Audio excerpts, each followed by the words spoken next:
you've done something in your end because it looks much sharper now. Okay. Way better. Yep. It was like 480p. Now it's at least 7. Or it's probably even more. So we have the full 1080. It's fantastic. Good. Whatever you've done, it's. Well, maybe that's why it's crashing some, because I got it so high. But I'm gonna leave it here. So sound test. Anyone out there? Can you hear us? You hear us? Oh, here comes Ed. Here comes Ed. Oh, cool. Good timing. Yeah. Good timing. I'll move that one picture there. Hello. Loud and clear is good to hear, Sparky. Thank you. Yep. Hello. Welcome. Hello. Hi. It's great to see you, sir. Yeah. Likewise. Yeah. It's been too long. Yes, it has been too long.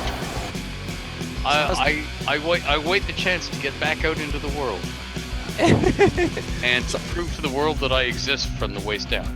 Okay.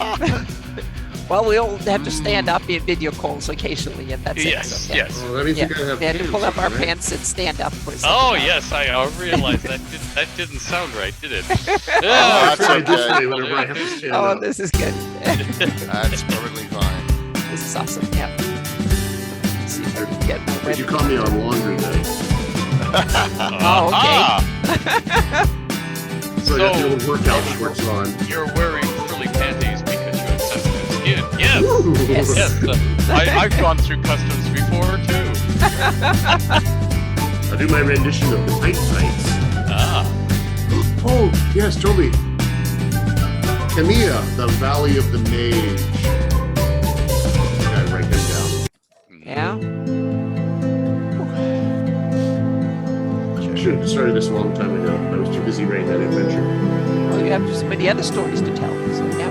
Isn't it? One more it's month. Moonshades wraps up at Gen Con this year. That's cool. Oh, I get to do something else. Besides Moonshades. Now, come on! You did want to dedicate the rest of your natural born gains to the Moonshades, and you glitched them too. That's the trap I'm in. Gonna have to hustle that, Samuel, if you're eating dinner because Ed's gonna spill some secrets according to that Twitter post. Yeah, you glitched them. That I think that's also the mission. Yep. Getting some good feedback there on Twitch already. So check some things out. Good. Working.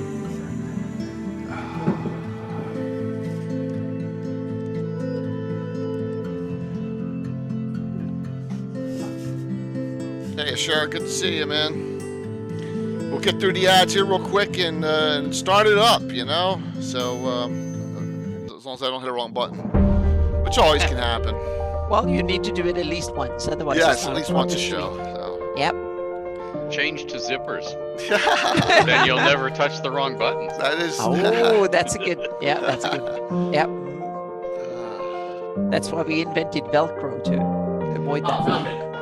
Yep. Oh, you found it. Yep. Oh, there we go. Yes. Yes. I've never figured out how to actually run this as an adventure, but boy, was it fun to read. It's we were talking about it the other night that if you want an evil adventuring party, there's that group of necromancers ravaging through there's pretty good. But it's really a setting. It's really not an adventure. Yeah. Yeah, that was my take. This is a setting. Yeah. Mm-hmm. Maybe this was the idea all along, to have that secluded valley away from everything, so you can kind of have it as a separate little thing you can do something with. And with all the hubbub about the drow being uniformly evil, he's not evil. Yeah. And that's been quite a while. Yeah. Well, there was a move afoot at TSR back in the day. And then again, right after Wizards took over and was publishing Greyhawk stuff, that a lot of the adventures really aren't adventures so much as they're DM's toolkits of power groups and adventuring bands and important NPCs to throw into your campaign, because they were thinking, let's get the setting up and running again. And Greyhawk is always the setting that's been marked in the grognard's mind as the setting that was strangled by how busy Gary was running TSR you know, we waited and we waited and we waited for Castle Greyhawk or whatever the product was, and it was like, aren't you ever going to publish anything from over here? Oh yeah, there's we did a sand table war game at Gen Con 9, you know, in which the orcs of the Pomars just got wiped out by by who? Oh, we'll tell you about it someday.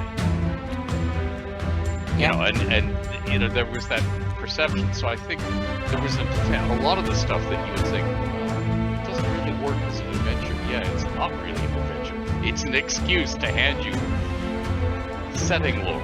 Yeah, and also that they didn't have to go into making hardcovers. They could make little soft thingies that were stitched bound or something and get away with it. Say it's an adventure. It doesn't need to be more than 60 pages or something. So. Yeah. Put your earphones. I'll be right back. Sure. What? You want to be able to hear what's going on, you fool! Yeah, and we don't want to hear ourselves either, so that's a good thing. Yeah, it's so American. You see, if you're European, you have your sports matches, you just pile out of the pub and play. But the Americans always practice beforehand. They take things so seriously, and that ruins half the fun. You don't get to see people tripping and falling on the field because they forgot to tie their laces up, or their pants falling down because they forgot to tie their drawstrings up. You know, the Americans are also serious about this. It's like they want to win or something. So true. Yeah. Such a good point.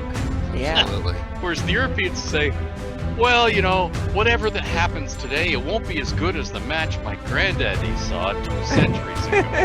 That was a real one. Lightning bolts all over the field and everybody was drunk. And then everybody was, oh, gee, I wish we'd have that today. See, it gives you something to aspire to, you see? So true. That ancient history comes and hurts you. Yeah. Oh, well, I mean, I've been at an NFL game where lightning started hitting the field and all the players ran to the sidelines. And the old guy sitting next to me says, oh, these panty wastes. and I pointed out to him they were wearing metal helmets and it was the highest thing on the field, except the goalpost. And he said, in my day, they wore leather helmets and they liked it. They liked this. They liked having no teeth in their front of the face. Yeah. Like the hockey, like I still can't get over that the hockey goalies until the 60s didn't wear masks. Oh yeah. Yeah, that to me, Oh yeah. Oh yes.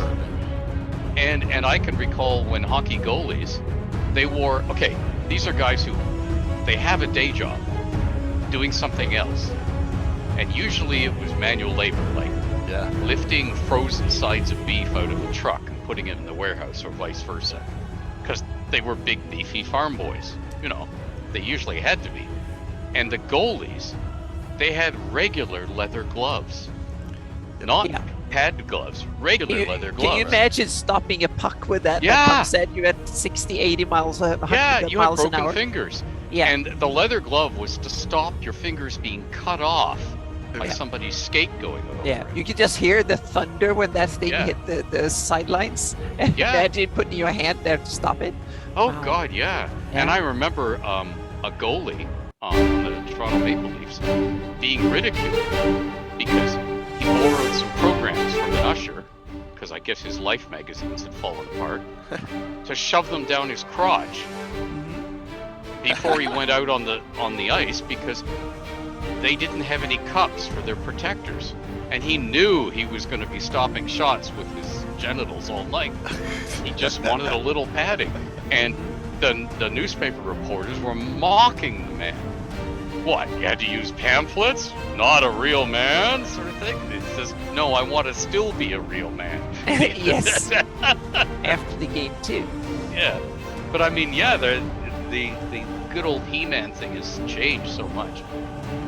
I happen to come from Toronto, and they last won the Stanley Cup in 1967, which was Canada's centennial year.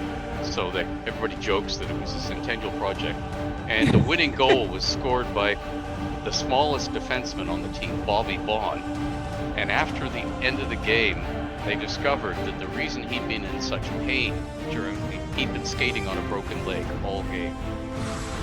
Those were the days. Yeah. Yeah. So everyone, we're gonna come once, couple minutes early here. I already, so that I don't forget stuff. I already started the giveaway in chat. I just started that rolling, and I'll talk about that. But I already got that going up. I'm trying to make sure that my mind is clear because I mean, I don't know how much data I can fit in my head anymore. And this is such a huge topic, and here we come. So got my books, got everything. Jay, just go insane like I did. The realm said to me years ago. Yeah. I'm gonna try something like that. So good evening, and everyone. then you can run for governor. I was in politics already, man. When I was younger, I already was elected in the twice, and I retired at age 27. I can't go back there. Oh my gosh! So look at that, a hype train already. Good evening, I'm Jay Kid Lord Kazumba, and welcome back. This is our third Gabbin show with some wonderful guests. We always have Anna Meyer with us, although Anna has been off the last 2 weeks. Exactly, I've had vacation 2 weeks. Yes. So, yep. And welcome back, Mr. Eric Menge and Mr. Ed Greenwood. So thank you both. Awesome. We always try and pick a very interesting topic that we can cross over to both of our realms or worlds. And tonight it's Spellcasters of the Realms in Greyhawk. And I got a lot of data from a lot of, like, Gary Julian helped me out, and a lot of people in the community helped me out.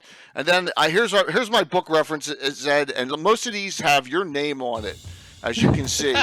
I mean, yeah, for tonight's discussion. So, yeah, I got a lot of books. I have no life. Yes. So, and Eric's like, hey, let's talk about societies too. And I'm like, oh my gosh, I even forgot about talking about like organizations and societies and Spellcasters. I was like, oh my gosh. So, Or just go ahead, Ed. we'll talk. That's plenty. Yeah. I didn't do that much homework for this. You got to do sequels. Oh yeah, exactly, which is great. Yes. Oh yeah, definitely we can do we can do some sequels. So we're gonna hit a large hype train, and we'll just we'll rack it up, and I'll do a second giveaway. It'll probably be a Reaper $20 gift certificate in addition to the 25 from CSL Entertainment. I know that if you win the CSL Entertainment, you can always get great adventures like Horror in the Hools or the 9 by Carlos Slicing or Cavix Cove, which are fairly new. So there's some great stuff out there. So we're going to give away 2 gift certificates. I'll add a second one into this. And so, Spellcasters. Everyone, here's question number 1. When Forgotten Realms comes to mind, who comes to mind first? Right, Elminster. Right? And when Greyhawk comes to mind, who comes to mind first? I guess Mordenkainen will fill the same exactly slot, so to speak. Yeah. Exactly. So, but beyond that, there's a whole world of hundreds and hundreds of great spellcasters that have been developed in both worlds, and I think that's where we want to really concentrate and get into the weeds on this. So, Ed, what would you like in starting? What are your thoughts about this topic and the direction you want to go? Oh boy. Well, I did prepare. Something about Flamstead's 3 Wild Daughters, because Eric's eyes lit up when I mentioned them. Okay. So cool. There'll be new stuff for Flamstead and his 3 daughters. Okay. And I did prepare a hitherto unknown spellcaster of Greyhawk. Oh wow. And just because the one thing I do want to get away from, and if there's a direction to this, that it is bigger than the heavyweights. Yes. That there are lesser many, and some of them deliberately so. They want a low public profile, because after all, if everybody knows your name and everybody looks you up and everybody challenges you, or every dragon that's in need of a snack shows up to test you, or whatever, I mean, it breaks into your working day. You might want to be working on a new recipe for kumquat stew, or a nice elegant spell, or maybe, I don't know, that 3 or 4 year long process of achieving lichdom. And all these people coming to the door are interruptions. So there are some people who want to hide. And I think the other thing, just for the realms, one of the things that got de-emphasized is that people tend to think of if you serve Mistra, if you're one of the chosen, you're a goody two shoes. No, not at all. What you are is the servant of the goddess of magic. And one of the things the goddess of magic requires her servants to do is to distribute magic in the world so everybody can use it. Everybody has access to it. Now, that doesn't mean that everybody will be born with the gift, but it does mean that if you've ever wondered as a DM or as a gamer why people leave scrolls that will rot and mold and spellbooks just lying around dungeons and in tombs and so on for everybody to find, and why somebody else didn't get there first, like last Thursday, just before your characters got into the dungeon. Why are they there? It's because the Chosen of Mystra have a mission to go and seed places with these things for people to find. And that's I've shown that a couple times in official Realms lore, but it always tends to get glossed over or missed or forgotten or de-emphasized in the urge to have big spell duels happening right in front of us and dragons fighting each other in the air and popping in and out of different human shapes and chain reaction rods of 7 parts all firing wands at each other and monsters appearing through teleports and dropping on people to crush them and all this fun stuff, which is movie spectacular. Right. But it isn't the daily bread. And the daily bread is that the Chosen of Mystra are wandering around the entire world, leaving magic for you and me to find. That's where all those treasures come from. Very interesting. Oh, that's awesome. Yeah. So, is that the same, though, in Greyhawk with Bakub, who's known as the Uncaring? Yeah, he's a bit of a mystery. Yeah, and Zygig as his demigod, right? Who's, So, I guess... Yes, that's true. Mm-hmm. Yep. Hail Leonard, great Leonard deity. As pronounced, he always said Ouija, like the Ouija board, but yeah, Ouija board. Yeah. Yep. Mm-hmm. Yep. So I'm not sure that's. Sorry. No, go ahead. I was going to say I'm not sure that's actually the case back in the day. It might be something he said just to stir things up lately. I'm not sure. Yeah. But it's kind of cool. Yeah. Eric, what are your thoughts on the topic here? I think the Greyhawk is the exact opposite of everything Ed just mentioned. Magic, I always got the opinion when I was working on Living Greyhawk back on the day and going through all the lore that magic were secrets. And there are so many gods of secrets, whether it be Vecna or even Bakab, who's the god of knowledge.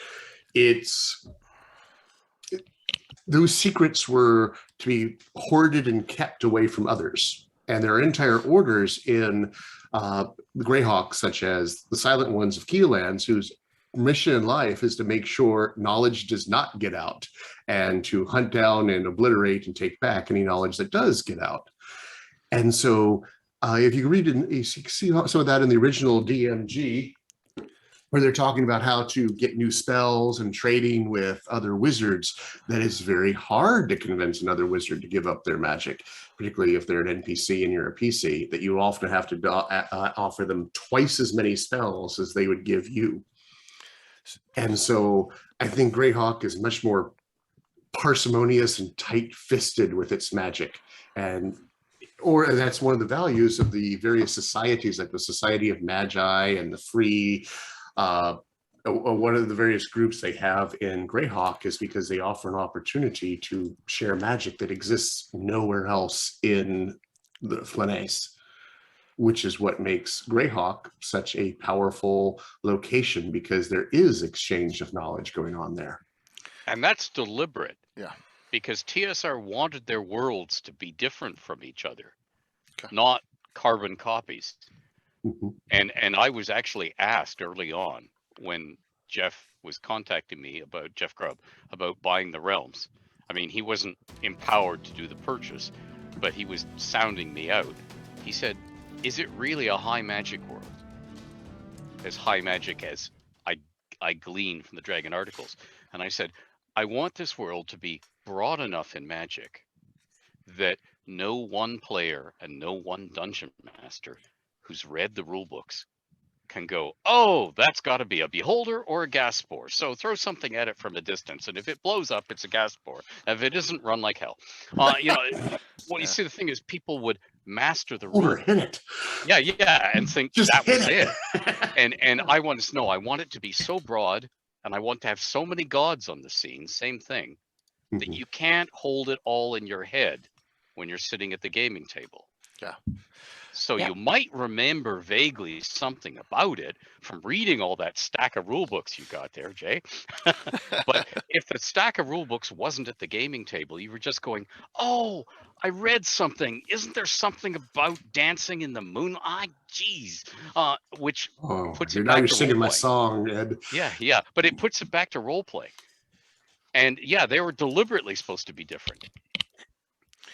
It's a great point, and Yep. and it's one of the reasons why I think that I was drawn to fleshing out the elementalists and having that Greyhawk mage and the shadow mages, and because there's no way you can know it all, and there's nothing more exciting during a game in the combat aspect of it or the RP aspect of it is someone casting a spell you have no idea what it does. Right. Right. Yeah. Absolutely. And that's where I'm going to share some of my secrets with the audience here on great books that are and I talked about a couple of them that Ed, that you created, that have wonderful spells in them, and I think Ed's okay with us purloining or stealing some of them for Greyhawk, because I have already, as you know, Ed. So Magic deserves to be everywhere. Yes. They're wonderful stuff. So, and we're going to bounce around for some spellcasters. I have a lot of stuff scrolling through, and since the last time both of you gentlemen were here, I kind of have a little trick of the sleeve. Boom. All right. So, what a wonderful publication Pages from the Mages is.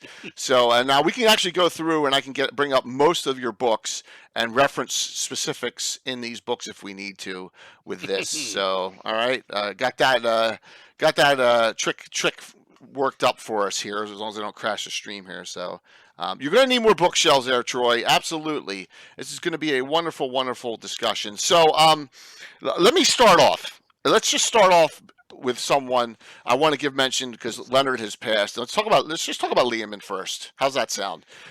So Lehman was never in the Circle of Eight, right? He was in the Tower, right? The Tower group. I thought he was in the first wave of Circle of Eight. He was never in the Circle of Eight. No, he was in Was it Citadel of Eight then? Citadel of Eight he was in. And Lehman has some interesting spells, his tiny huts and some mostly extra dimensional spells. But he did put up an article, I believe in Earth Journal 10 as well. And that's a good place to go to. And if you want to know the spells, and let me make sure that this does not correct. Okay, so I will go back and I'll keep it on the other screen for now, for the time being. So from what I can gather, Lehman has, these are the spells that I know of. Now, there may be some others hidden that he did not write. He claims that he did not write Lamentable Belabourment, and he got all, when we said, hey, you got another spell, fifth, last time we talked about it, he got all pissed off, because Leonard is. It's like, I didn't write it, it should be Lehman. But, Lehman's Trap, Tiny Hut, Secure Shelter, Hidden Lodge, and Secret Chest. So he had some cool spells there. And, I just wanted to say, we all miss Ed, we all miss Leonard badly. And it was, because he was such a friend of the show. He was on the show like 40 times, and he just was such a great guy. So I wanted to mention Lehman first. That Earth Journal 10 article is really good. It talks about his entire travels through other realms, because he was like a D-hopper. He was going to Earth, I think he went to. Earth, he went to a couple other locations. Oh, okay. Yeah. Not only the other planes, he went to the other prime material planes, and So I know there's a spell missing from that list. Okay. I don't know if Leonard ever wrote it up. Okay. But at Gen Con 10, I think. This is going to be great. Yeah, okay. Leonard used to run these single table adventures, and you could sign up for them in those days. You got sent this booklet, and you tried to register for all the events you wanted to register for. You could do that back in the day because you didn't have to pay for events. You just had to tick off this list and mail it back by snail mail. And of course, you never got into Leonard's events because they were already full before the book was printed. But they were in there, and you were up against Orcus, or you were up against another demon prince. So if you weren't doing anything, you tried to go and stand and watch and listen. outside the table of players, and there was a spell, a Lehman spell, that grabbed monsters from elsewhere dimensionally and literally flung them.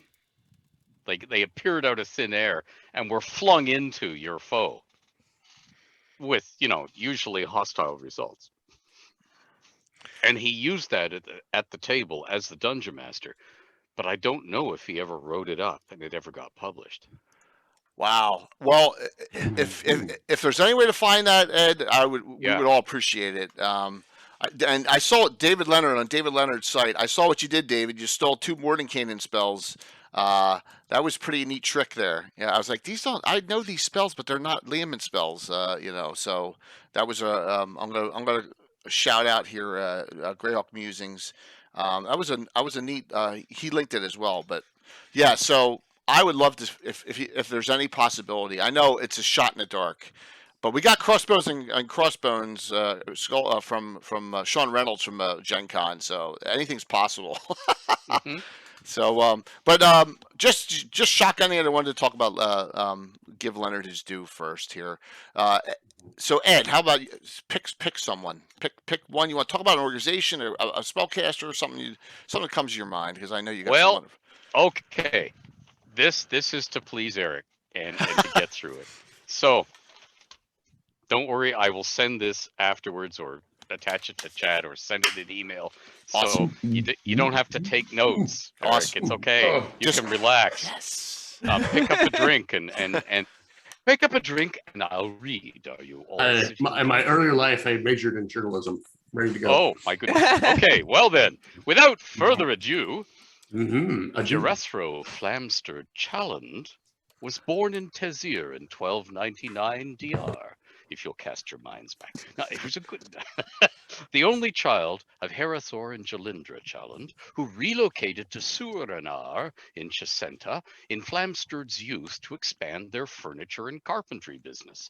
Window frames, door frames, shutters and doors, that sort of stuff. Chesenta was then booming economically, and everyone was building new and better homes and buying new and better furniture to go in them. As they moved from completely rural subsistence farming, with peddlers and wagon trains making a circuit of market towns to bring the wider world to every interested farmer, to cities and towns full of crafters and laborers, with the wealthy running ever larger farms and horse ranches. Flamstead was quiet, gentle, and nice by nature, which meant he's been badgered and exploited by more aggressive folk lifelong. Dogged determination was his salvation. He kept at his secret studies of magic, as well as working for his parents as a carpenter. And when folk did his parents dirty, he covertly got even whenever he could, using his spells if need be. One of the underreported scourges of Chesenta's economic transformation, lost behind all the accounts of the feuds of its city-states and their involvements in wider wars and local disputes among self-styled lords, was disease. Plagues of various sorts brought by ships docking in ports that swept across the land rapidly and then died away. Shades of right now. Yeah, anyway, one such carried off Flamstead's father and left his mother ailing, leaving Flamstead to run the family business. When a later plague sent Jalindra to her grave, Flamstead buried her, and Elminster, who was, yes, covertly distributing spells across the land at Mistress' bidding, walked away from carpentry, selling the business and building a modest tower in the easternmost rising foothills of the Akana Peaks, where he studied the art. He tried to ignore the world around him as much as possible, but often the world did not return the favor, knocking on his door aggressively. One visitation he welcomed, a shopkeeper he'd met in Surinar by the name of Vathantra Satrath. She was a shape-shifting sorceress and may or may not have been human. We don't know her true nature or heritage, but she became his lover and companion for 30-some years, ere her death in an attack on Flamstead's tower in rural Chesenta by a red wizard strike force. This attack, in the summer of 1341, destroyed her and the tower, and was the cause, after Flamsteed had implacably hunted all of his attackers down and slain them, so that the TSR Code of Conduct of Flamsteed's relocation to the Moonshays. That's why none of this got published, because they read that line and said, "Oh no, we can't have that." And I said, "What? Humans behaving like humans? I guess not." You know.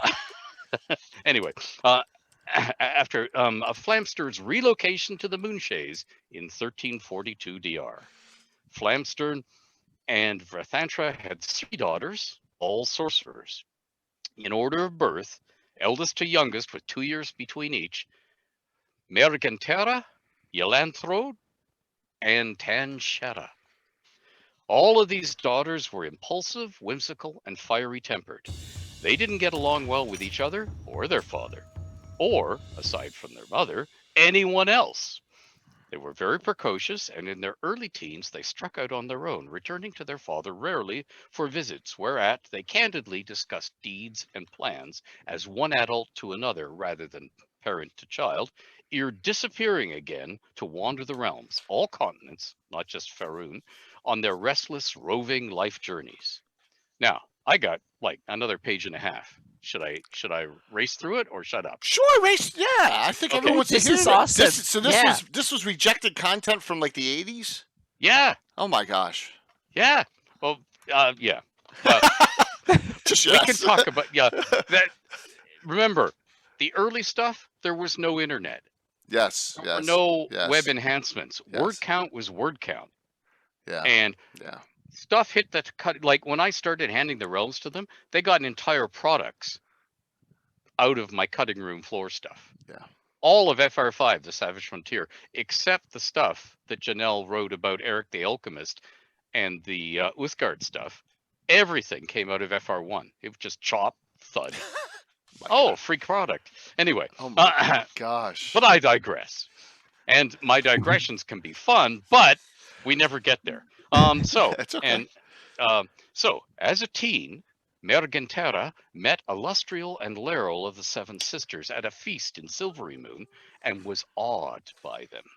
They inspired her not just to pursue her independent aims, but to work with her natural spell weaving to animate her own glossy black hair, growing it long, ankle length, and strong, and using it to carry and wield items, tools, and weapons, and to parry and deflect in battle. You know, as all of the Seven Sisters did, except Dove, who cut her hair short to go under helms. All the rest of them used their long silver tresses to carry things, to hold open spell books, to unroll scrolls, do stuff for them. So she did the same. Now, Mergantera makes friends easily and is interested in the lives of the lowly and how societies and mercantile trade work. She's always found it easy to slide into work in many places as a buyer of goods at low coin here, only to ship them over there to where they can be resold for higher prices. Yet she, like her sisters, bores easily and will soon want to move on, walking out on her riches and contacts and employers. Yelanthrode was quiet, private, and fascinated by gates and portals and the multiverse of planes and travel between them. She had a superb stone face when she wanted to.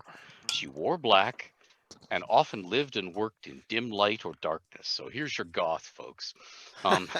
She explored sorcery that wielded and called on the forces of nature, and could in battle slay many with multiple lightning bolts that raced to strike at her will. She admired the symbol of Aglarond, and like that ruler, often wore tatters, uncaring of her appearance, and took raven or eagle or other natural creature forms to travel and to hide from unwanted human contact. In such forms, to this day, she hunts for food, and so she needs very little coin to subsist as a human.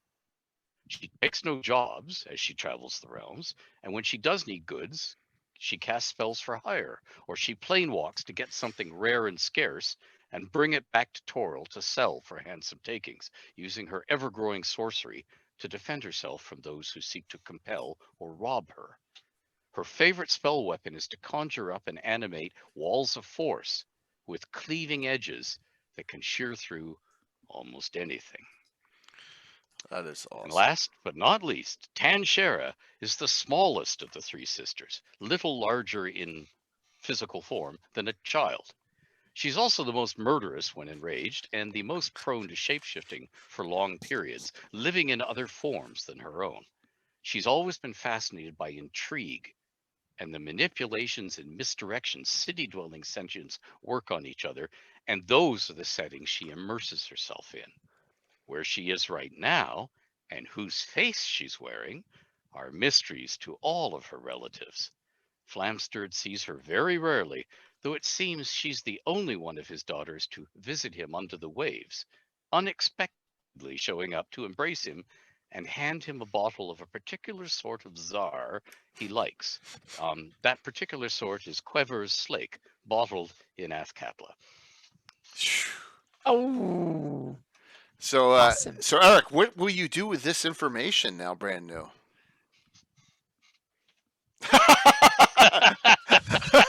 It's not even making a comment. That's awesome. It's time Well, to put on makeup. It's time. Yeah. We had we actually have Flamsteed showing up now for the first time in quite a while in the Moonshades. He's emerged from his tower under the sea, and the players get to interact with him a couple times in some of our Moonshade adventures. And he's taken on some new apprentices that the players helped save earlier in the campaign, and he's hoping he's going to have new luck with this new batch because he had terrible luck with his old batch. Awesome. But we'll see if he's learned anything. Maybe he's got some real Obi-Wan Kenobi terrible teaching chops, where all of his apprentices go bad. So tell me, Flamsteed was a nice guy in my initial conception of him. Mm-hmm. Is he still? He is still a nice guy. He is prone to making jokes all the time and having they're mostly funny just to him.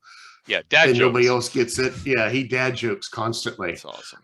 And he is a little bit scatterbrained, because he has so much going on that he's jumping from one project to another. So Ed, we can get the PDF of that. Maybe just put it in Discord, and I can share it with anyone who requests it. Yeah. Can you? If I send you a Word doc, can you turn it into a PDF? Easily. Yeah, sure. Excellent. Good. Because as you know, my tech foo is sadly failing as I pilot this old Sopwith camel of a computer. Yeah, it'll be no problem at all. So he had an underground tower. Is that Drawmage that's in underwater in Greyhawk? And I always forget. Yeah. It's Drawmage, right? It's Jim Ward's character. Yeah. Yep. So part of the Circle of Eight there. Wow, that just never made it out in 40 years until now. That's right. I just rewrote it into what I would call modern business English, like reflecting the fact that editions of the game have sharpened the terminology. So my very idiosyncratic and endless digressions, personal grammar, I chopped it up into Hemingway-like real sentences, that stop and put periods and start a new thought. Because for some strange reason, people seem to prefer that. I don't. I always it's like, get the old guy drunk. Maybe he'll keep talking. Wow, that was awesome. Oh, that was fantastic. Thank you. Yeah. So as we bounce all over the place here, so if you jump into our circle here, and everyone always thought Mordenkainen is the most powerful. And we had a question in the audience: who's the most powerful in Greyhawk? And that's a good question. But the highest level that I know of is Rari, and Rari the Trader. So and you can all decide why he did what he did. There's always been conjecture. Eric, you got any theory on the Rari killing Tensor and Adaluk, reasoning behind it, since you were around at that point? It's a tough Weirdly one. enough, I was having the privilege of playing in that story arc, so I don't know the story that they were going to tell. I have what I thought at the time, which was he was possessed by an artifact, Okay. and Oh. was trying to, and the artifact was urging him towards rebuilding the Sulm, Sulm, if I remember correctly, empire down that part. Okay. And that, the Scorpion Crown, I thought was actually the one in the driver's seat. Okay. That was one thought I had, but Because Rary, of course, being a medium, could foresee 100 different futures. So maybe in hindsight, it would be like Doctor Strange, that Rary has seen all these different futures for Greyhawk, and this is the one that leads to the end that he wants, which is best for Greyhawk. And so he does things, everyone goes, how could you do that, you bastard? right. Okay. Because he knew this leads to the best end. And Rary was the type to make ultimate sacrifices of himself. Those are my two best theories I have at the moment. Yeah, because it's one of those things that happened in From the Ashes, Ed, that like, this is during the Sergeant era, like we're like, everyone's trying to figure out, well, and with Ravalantar 2 joining him, and then Eric Mona, James Jacobs, and Jason Bullman and Expeditions try to undo that a little bit and say he was in a Mirror of Life trapping, and it was a clone. Or yeah. So I was just curious as to the thought on. It's always perplexed me. And now in my campaign, my players were always too afraid to go after him. He's just sitting out there in the bright desert, kind of not really affecting the campaign as it's going on.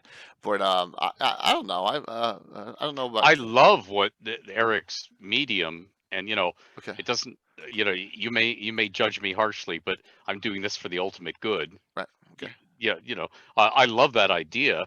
I do know that there was some thought inside TSR at the time from stray comments that your first thought that Rary had gotten hold of something that he was studying, and studying to me meant book, but that could have just been the young me putting my interpretation on what you would study. For all I know, it could have been a rod with buttons all over it. You would push one and see what happened, and that's studying. But I interpreted it as a book, but I was not told it was a book. But the item had a demon in it. Oh, okay. A powerful demon, a demon lord or a demon prince, who was manipulating anybody who came across this item through the item.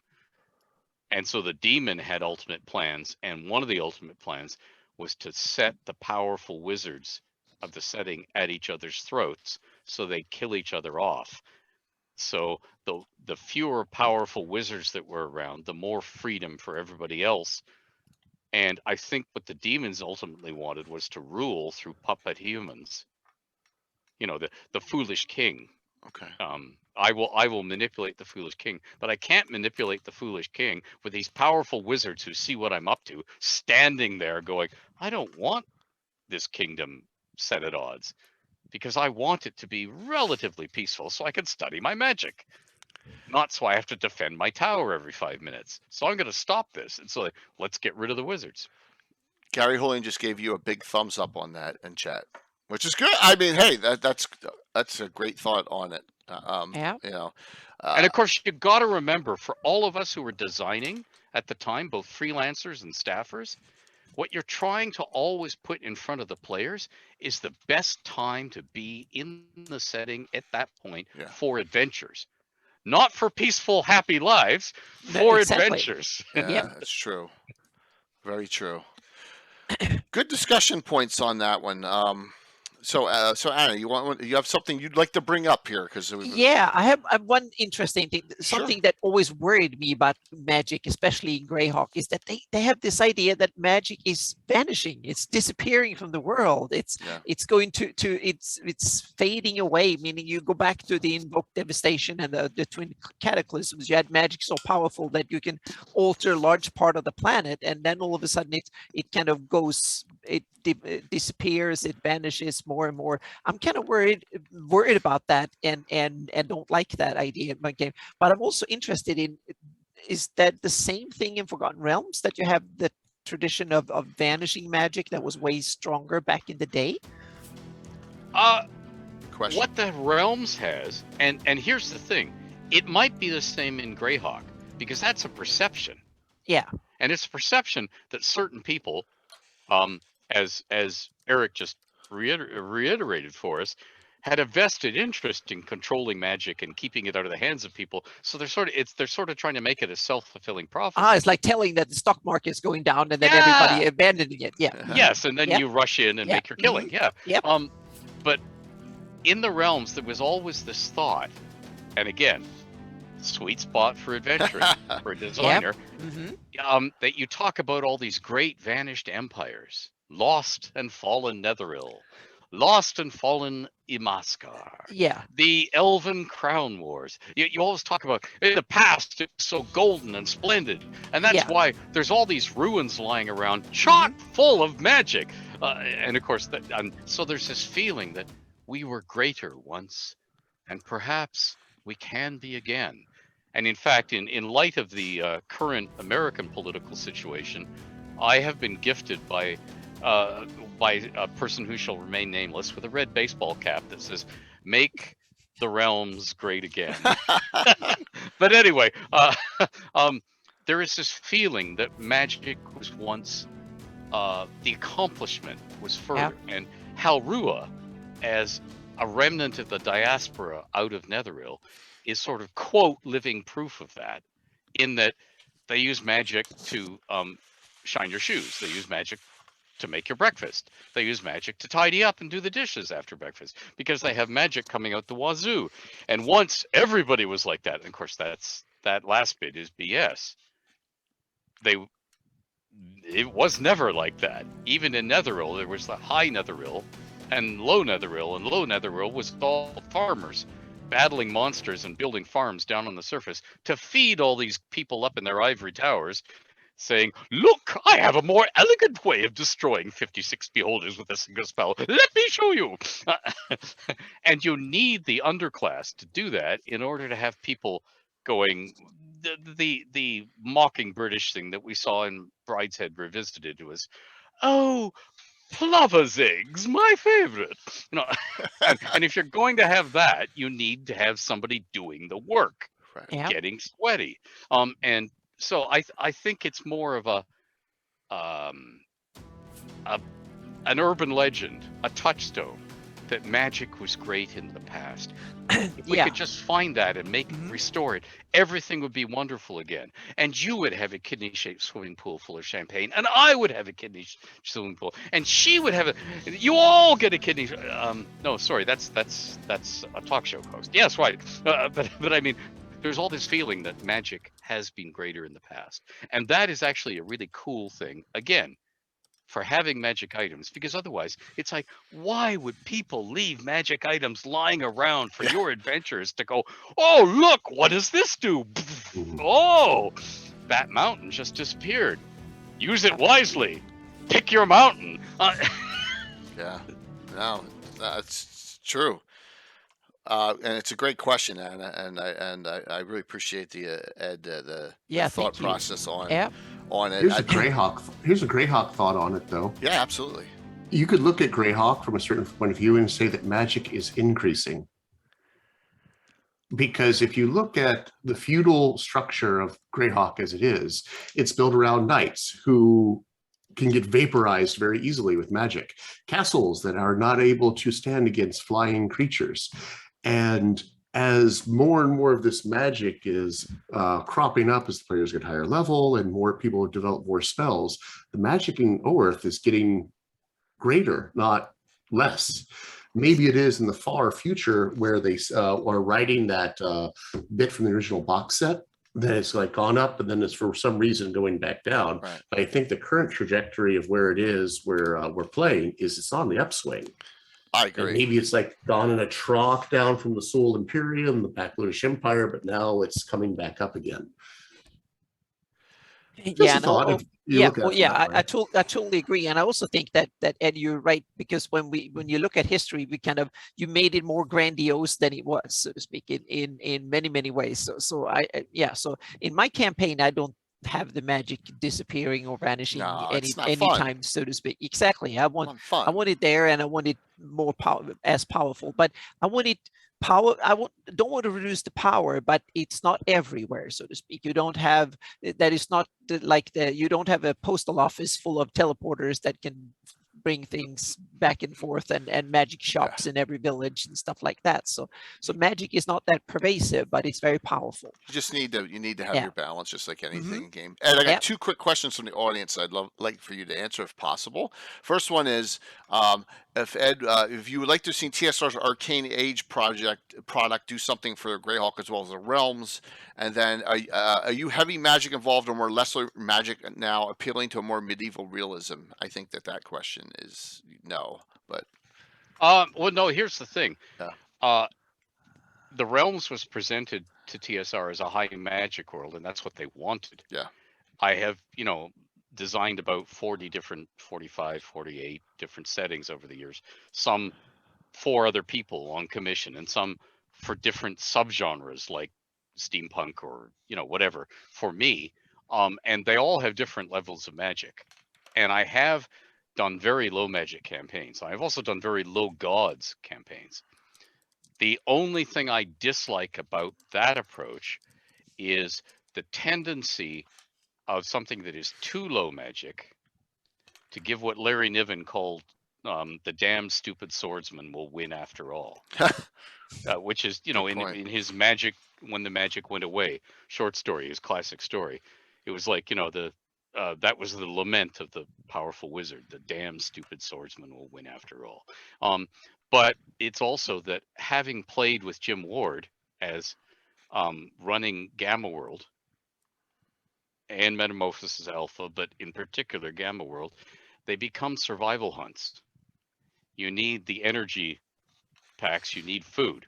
Okay. And if you reduce the magic too far, in the hands of the wrong dungeon master, or the dungeon master running it in this way, it gets away from intrigue and stuff and down to squabbling over the food and squabbling over the, and which is fun, but to me that's real life every day. That's not what I want to sit down and play for fun. Right. I should actually add something here because I've got the opportunity. Please. At one point, and this would be when Carl Sargent had just finished the manuscript for The Ashes, he and I actually exchanged letters, good old-fashioned mailing letters, because he had to ask me about the Elder Elemental God. And was that the same as Gonadar in the Realms? And I said, yes. I was actually asked to put the Elder Elemental God in a Realms guise, and this is how I chose Gonadar. So because, for one thing, it did stick in my craw that you've got people worshiping this god, but the people worshiping the god don't know the god's name. Okay, if there's a reason why the god is nameless, we should know what they are told the reason is. Otherwise, name the god for, for Crom's sake. They would know the name of the god they're praying to every day. Fill in that logic gap. So, but he had written to me, and he did mention to me that that whole box set, not only was it to relaunch the campaign setting as a published line, but it was the tagline for him, never put into print, but the tagline for him is "The magic is stirring." Oh, that was the tagline. Okay. Anyway, well, that's great to know. I'm gibbering too much. No, this is awesome. I'm going to ask you a question now of one of my. It's only 2 spells, but one of my favorite ones in your pages from the Mages, if you don't mind. Give me a little more, if you can. Give me a little more background on this gentleman, Snowlock. Snowlock is not mine. Oh, that's Andy Collins. Okay. See, turn Snowlock Snowlock forwards rather than backwards. Collins. Oh my gosh, Andy Collins, who was a senior. He was in charge of product lines at TSR in those days. Wow. Okay. So in the same way that Drawmage and various other that Greyhawk got names, right by me. You just flip them around and you know who was behind them. Okay. This was not me at all. Okay. So this is something I can't really speak to, other than as a reader, I've read it and gone, oh. And of course, what it was a chance for Andy and other people at TSR to shove some spells into print that didn't fit in the products they've been publishing so far. Okay. Okay. I'll ask you about one other of my favorite spells, and that's Agonizer. How about him? Agonizer is me, Okay, and there we go. Agonizer Scorcher was just for a fun spell. But Agonizer has other spells, and I think I've detailed one of them elsewhere in a Twitter answer years ago, Okay. like 2014. Agonizer was fun. He was one of those. He was an adventuring mage, Okay. and he was passive aggressive. He was genial and nice, but if you crossed him, pow! He could, the genial Fuse. niceness. Yeah, he could be a quick draw. Okay. He would say, "That's one. You didn't get it too." Yes. got- one strike. The one strike Yeah. rule. Yeah. So yeah, if you ever come across that second Agonizer spell, I'd love to utilize it, because Agonizer Scorcher is a nasty spell, and there's no saving throw for that on the target. Yep. Yeah. Well, okay. A lot of that stuff for me, you got to remember, was a reaction to the wizard, the magic user, as it was then known, in the early editions of the game, where if you were lucky, you had 4 hit points. Yeah. And if you were lucky, you got your one spell off and then held the lantern for the rest of the party, for the rest of the expedition. Sure. And your spell could miss, which is why Magic Missile was so, prized, because you get one spell that hits, please to God, Yeah, that's true. So Agonizer Scorcher was the same thing. I want something that your mage can do. And the most famous Agonizer Scorcher use amongst the company of Crazed Venturers is one of the members of the company of Crazed Venturers, who shall remain nameless because of the TSR code of conduct and because of what he was doing at the time. He had negotiated with a lady of easy leisure for a night in bed, and he was attacked by someone who'd followed him as an adventurer, nothing to do with the lady, in bed. And he, being a smart mage, had spells prepared at all times. And as this attacker leaped upon him from above, daggers out, to pin him to the bed, he scorched him, And then he blowing him back and up against the ceiling. and then got out and moved, right? Then paid the lady twice, because he says, you'll need to repair the ceiling. And then he says, but you can send the free meal down to the kitchens. It's already cooked. And left. I love it. Oh, cool. And as you can see, there's no way that's making it into print back in the day. They're just see the TSR editors going, no. That's the wonderful thing about Twitch. That's tame on Twitch. So we're in good shape here. So awesome. Eric, a Forgotten Realms or Greyhawk mage or thing you'd like to discuss? Come on. My favorite member of the Circle of Eight, Jalarzi Salavari. All right. I love Jalarzi. Jalarzi, mostly because I love her familiar. Edwina. Edwina! The fairy dagger, who is a great way to get players into various adventures of all sorts of trouble. Love Edwina. So, Butterscotch? Eric is... Do you have butterscotch for me? Yes, and it's a fat pseudo-dragon. Oh, yes. Yes, a very fat pseudo-dragon. And so Jalarzi first appears, as far as I'm aware of, in the Free City Greyhawk box set that we were talking about. Oh, it's been loved too much. Best publication, in my opinion, for Greyhawk of all time. I know we could all argue that. The picture I have up is a picture from Dungeon Meister on DeviantArt. Far left is Jalarzi Salavarian, along with one of his campaign characters, Lauralee, and then you have Mariel, his her apprentice and friend, and then you have Otto next to her, just so you know where this picture comes from. So we, love Otto's hair. Yes, Wow. you like that? Yes. Yeah. So That's pretty auto hair. yeah. So I wish there were Jalarzi spells, Eric. Yeah, there were no Jalarzi spells at all. Yeah, As far as I can tell. You have something to work on. I think that's Dungeon Meister's site on ooh. DeviantArt there. So Yeah. Maybe that's something I could work on. I always use her as a great plot hub, as my quest giver in the city of Greyhawk. Well, she's so Because she was awesome. She's really awesome. She's a good aligned member of the city of the Circle of Eight, which was unusual for the rest of the Circle of the Eight, who are very neutral. And she was, I like my players to play heroes. Because every time we have an evil character at the table, there's a table flip at some point, and it's just inevitable how long until we get there. It's like kind of like the old school Pac-Man. How many screens can you complete before there's a table flip? Right. No, I agree. 100%. So I usually that's a Circle of Eight picture. Yeah. I like the one where she has like the padded sleeves and the vest kind of surcoat over top. I think I have one with her in Mordenkainen. And I got a lot of, as you can see, I have done here. This one too. There she is. Okay. That was the way I always envisioned her, with like the sleeves, and also one of them has a picture of her little fat fairy. Was it a pseudo dragon or a fairy dragon? Pseudo dragon. Yeah. Edwina. So Jalarzi interacts in my campaign to this day. Anna has played Mariel in my campaign, her apprentice in an adventure.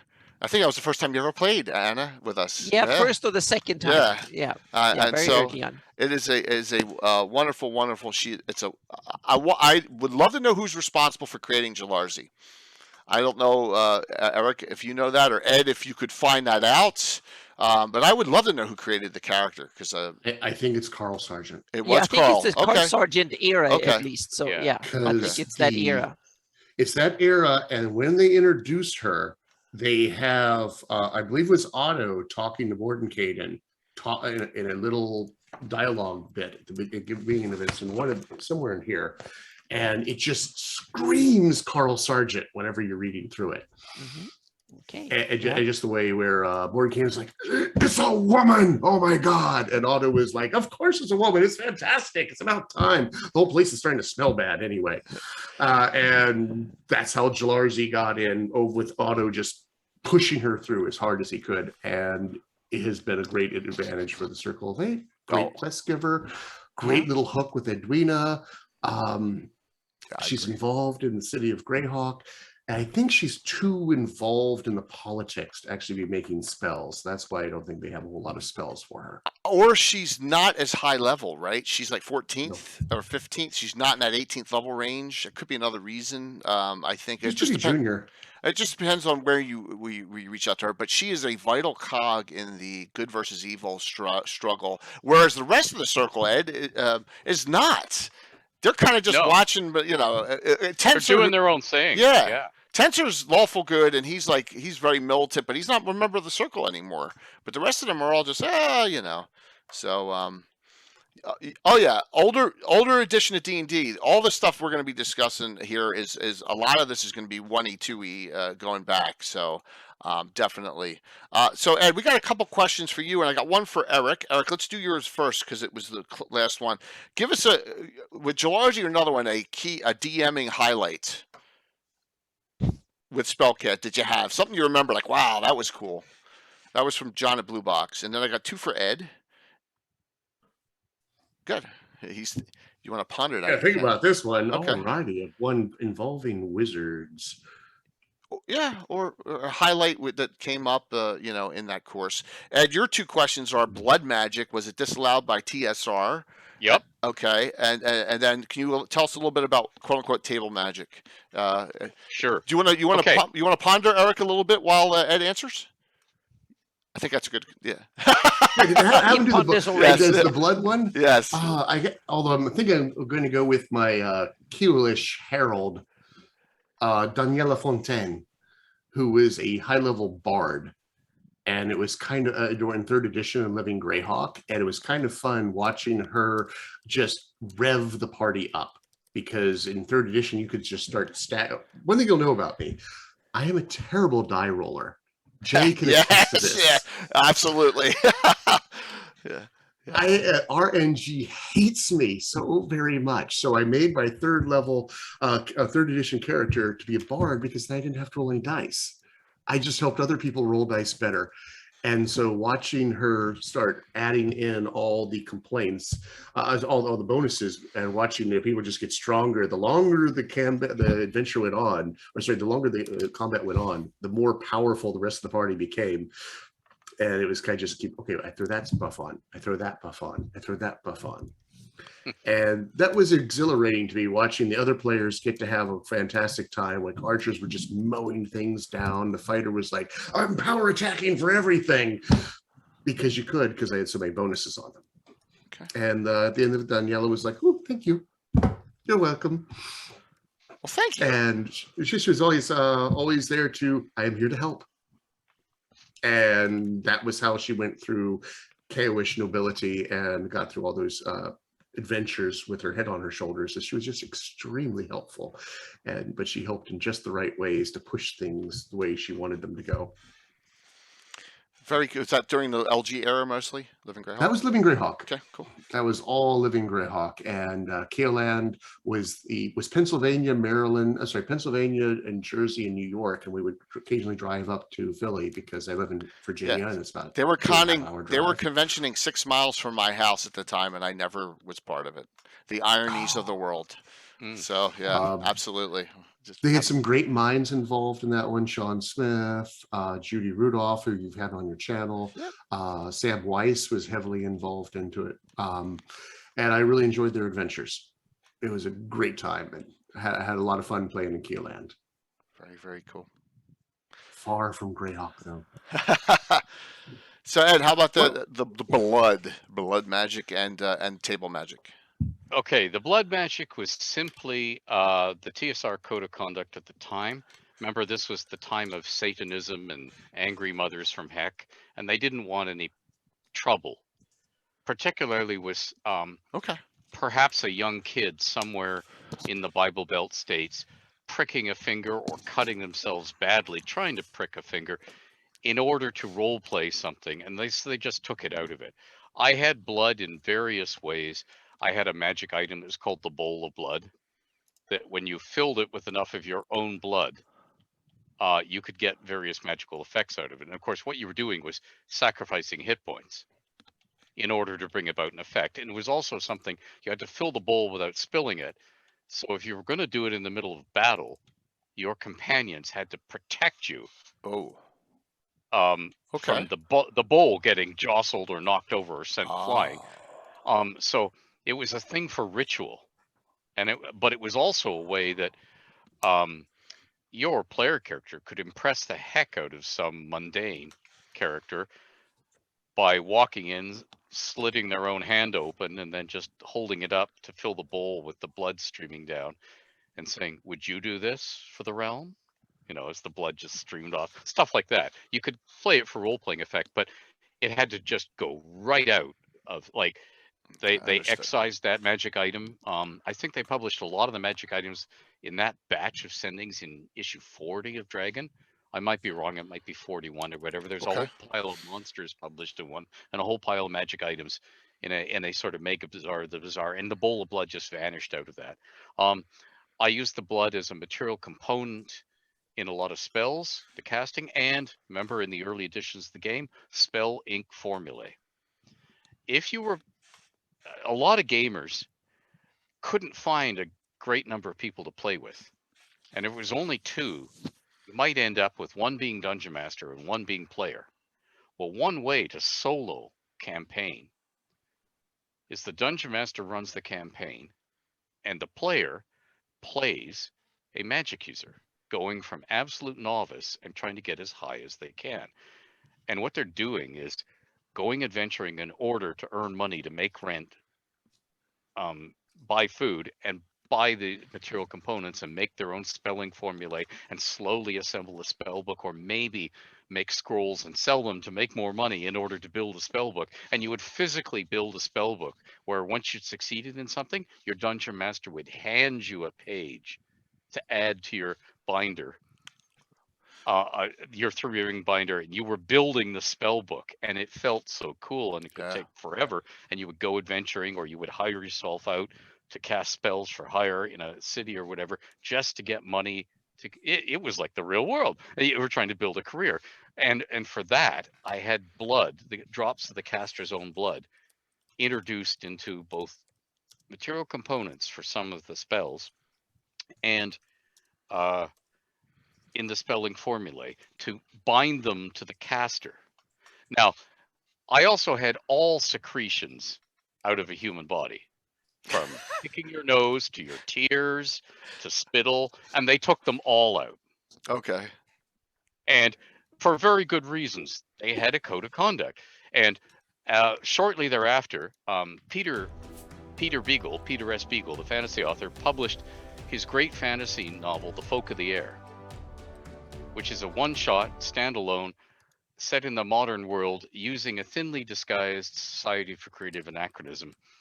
And there is a young girl in that who discovers she has huge magical powers. And in a climactic battle, she's casting spells against someone who is a goddess. And there's this one bit in the moment where she dips her hand between her legs down into her pants, brings it back up and says, "Happy birthday to me," and casts the spell.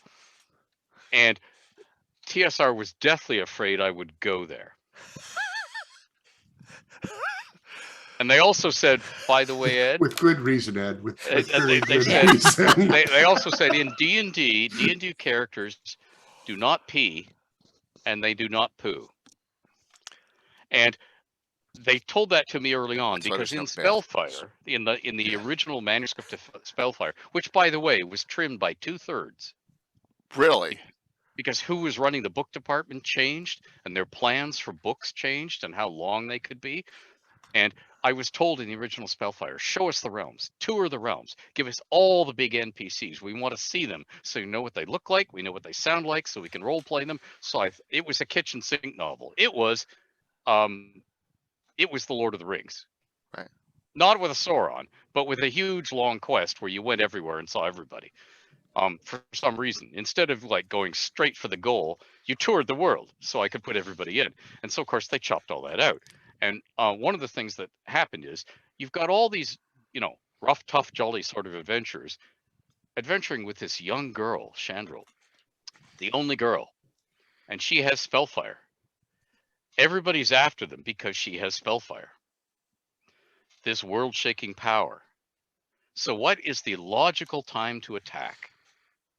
When they're asleep, or when they're going to the bathroom.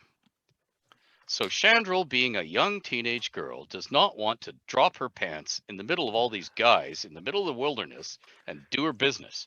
So off she goes into the thorn bushes. And whereupon the bad guys who've been tailing the party immediately attack, knowing that Chandril's separated from them, and they're going to wipe out the rest of the party. They want to capture Chandril alive because they want her Spellfire, but they want to wipe out the rest of the party. So they're going, Chandril, help! A little help over here! And she's going, in a minute! And they're ducking back down. I'm almost done! And that sort of thing. Because, I thought this is something that teenagers, regardless of gender, are going to very much identify with. Sure. This is going to make this book seem real, and it's going to make the major characters' experiences seem like theirs. It doesn't matter whether you're a young teenager or not. We've all been through that. Where's the bathroom? Where's the bathroom? I need a bathroom. Or being socially embarrassed in some way. And so I just put that in. And they immediately took it out with that comment. Characters in TSR books do not urinate or defecate. They do not. And they only have sex in implied ways. And of course, then Bob published Homeland, and the graduating class Right. has sex with a demon in front of everybody. It was like, right. Hey! Oh yeah, in the Trisha books. Yes. Oh yes. Yes. With a type 3 demon. Yeah. And you know what? Oh Yeah. my You know what gosh. the explanation was? Oh, they're not human. They can do that. It was ritualistic. What? Yeah. Oh my gosh. I didn't even put that together. Oh my gosh. Yes. Wow. Well, you didn't think that? Oh man, he stuck that one into the Menzo Baronzon book. Yeah. Yes. Yes. Yeah. He There's went up to tales the about edge. that too, Okay, but I won't go close. there. It's not. Trying to find the great picture. It's not my birthday, darling Creep Show. I don't know what Patrick, whose birthday is it? I mean, you just did a cheer for birthday. It's not. Mine's in March, so I'm not sure what he was doing there on that cheer. So okay. So Anna, do you got someone you'd like to point out and discuss here? Well, Keep on wrapping around. I'm not really sure what to make of Tensor. It's kind of this is one of the apart from Mordenkainen, one of the probably most iconic wizards in Greyhawk. But I'm kind of he's not mentioned much in the product, so to speak, or not that much, so to speak. But in the Gord books, Gary wrote him up significantly and gave him his little hideout on that island I have a nice in picture. Mage Point and all that, so to speak. And scene. was so that's where, and then he kind of after that he disappeared and vanished out again. So I'm kind of curious that was what is. Are there any on the cutting room floor that kind of got lost on Tensor, or what's the any other extras we know about him that, or we don't know that we should know, so to speak? That's a so Tensor gets killed and from the ashes, but gets brought back in Return of the Eight, right? Yeah. And I'm not sure if once again Roger Moore's undoing some Carl Sargent things, right? And that's what's happening there. And then Tensor's like, I don't want to be part of this organization anymore, but I'm going to do my own thing. And he's a very active part. So Eric Mona has him as a very active part in Expeditions to the Ruins of Greyhawk. Right, he's around he comes in there. Back in again. Yeah. So I think maybe because he was lawful good, they made a decision. They didn't want anyone diametric. I don't have any idea. Tensor was always my favorite. He was always exactly. He was my favorite kid. too, because he was good. Not one of the Mordenkainen was kind of weird, just being that balance thing. I never got that bit and liked it. So Tensor was the one that stood out to me as the kind of the interesting. And then back in the day, it wasn't that much of him, and then later years, like you said, then he was reintroduced again. But he's got great spells. Yeah. I mean, and he also was someone who wants to. Oh, sorry, I interrupted you. Go ahead. I was going to say he was one that wanted to be a fighter. He had one of these kind of Tensor transformation spell, and I think that was kind of cool. He had really cool spells that was kind of non-wizardly in some ways. That was kind of awesome. But he had to give it up, this being a fighter, because he had back problems.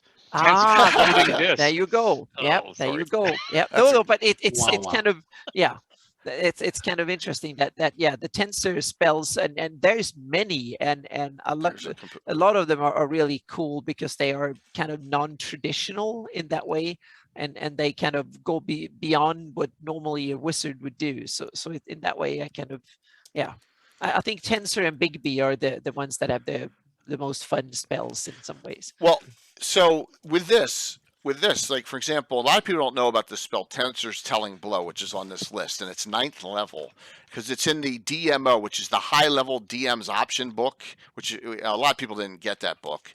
But the range of it is visual. Okay. And if someone's engaged in combat, I may be doing this wrong. Tensor or whoever has this spell can point at them at visual range and do an area effect spell. I think it's 50-foot radius of 20 die 8 plus 20 on the party in the fight. That is, and I'm not making this up, it's in that book. So that's like kill everything that you see in sight spell. And that's, yes, and that is, that's a Tensor, that's the last Tensor spell that I found in my research going back all those years. But I was like, wow. Well, it kind of proves that old school gamers were not interested in level and gaming. That was balanced gaming was not the thing. So absolutely. So just so everyone knows here, and I'm looking and I can't find Ravalantar. He should be right here. Ed has a character, and so does Eric. Has multiple characters, but I cannot find. Here's the adventuring party right here, and I forgot which one. Are you a Greyhawk Mage of Drawmage or Nystal? I can't remember. Oh my gosh. And I'll have to take a look, Ed, which one, and because it's right in my pile and now it's missing. So maybe I got him missing now. Ed. Yes. Yeah. So, but I will locate him. So Tensor's a really cool one too. Oops, sorry. I'll give him my next thing I wanted to go to from Ed. Tensor's also people that send you to isles full of apes. Yes, in the world's largest box text that has ever been written. Yeah, the Isle of the Ape, and you got you got Dungeon Land, and my gosh, yeah, you go. I love Dungeon Land. Do you like that? Sings to me. I love Alice in Wonderland. So okay. That's just fantastic stuff in there. And also going to explore Merlin's house. Although I still think Merlin would work better as a warlock under 5th edition. Then a special. Then his pistols, wands, would be Eldritch Blast. Okay. Well, him being a quasi deity, and I have this argument multiple times with Gary Julian, who's on, that he shouldn't have spells, priest spells in the slavers because he wasn't elevated at that point. I like the specialty priest of Merlin. I like the god of technology. Ed, is there spellcaster technology individuals in Forgotten Realms? Mm-hmm. Okay. Yeah. Mm-hmm. Oh, Talos, right? Yeah, and it's not just that. You can always get around somebody having cleric spells when you think, well, they really shouldn't in the game. It's different if they're a player character. But if they're a non-player character, the god can hand any mortal a spell and say, you've been good. Here. Or, I need you to hold the bridge, the rainbow bridge. Okay. Here. Empower you with these spells. Now, once they're gone, so use them wisely. And that makes people feel really special. And if they're a non-player character of the right alignment and the right faith, it can make them lay down their life and do everything because the god touched them and gave them a purpose, and they are not going to fail the god. Okay. It makes sense. Makes total sense that gods can gift anything they want, right? So, yeah. Wow. Ed, so the Seven Sisters, this is probably my favorite publication of yours. Uh-oh. No, I want to say this bluntly because the spells in this are fantastic. Now, I don't know, did you do them all yourself? Or Yes. in this one? Okay. And okay. That product was written in a week, which is why there are spells like turtle soup in it. There are spells that. All right, so this is what I did. So if we go to this, here's my list of approved Seven Sisters spells in our campaign that I poured it over, and you notice it's not every. It doesn't say all, but but there are some. There's some really great spells in here. Particular, a lot of people will remember 5th level, and I made it so it's Necromancer only. Flesh Shiver. So what Flesh Shiver does is the following: con save, fail. Your right arm breaks. Con save, fail. Your left arm breaks. Right leg, left leg, neck. 5 saves from that spell, and that's a great spell. Yes, Eric's just shaking his head on that one. And so I love a lot of these. Yes, and you have spells for Illustrial. You have spells for Laeral in here. So my question to you is, and since I've poured a lot of this over, what are your thoughts on the power of the Seven Sisters? Do you have any that are more? Did you like a little bit more than the others as far as in their spell casting? Well, of course, the most fun one is the symbol because she's just like Gonzo. Are you a red wizard? Pow! It's like destroy the world. And she's also the stereotypical hippie weld woman. Like, she walks on in tatters. If somebody grabs her, her garment probably falls off around her ankles, and she doesn't care. Okay. She has no shame. She's a queen. She serves a goddess. She's fierce of will. Now, the one who's the most fun, the one I would most want to hang out with, is Storm. Okay. The one I would most want to see carve their way through an army of evil baddies is Dove. But she's the least, magic wielding of them, and she's the most right. The closest to a paladin. The closest with the.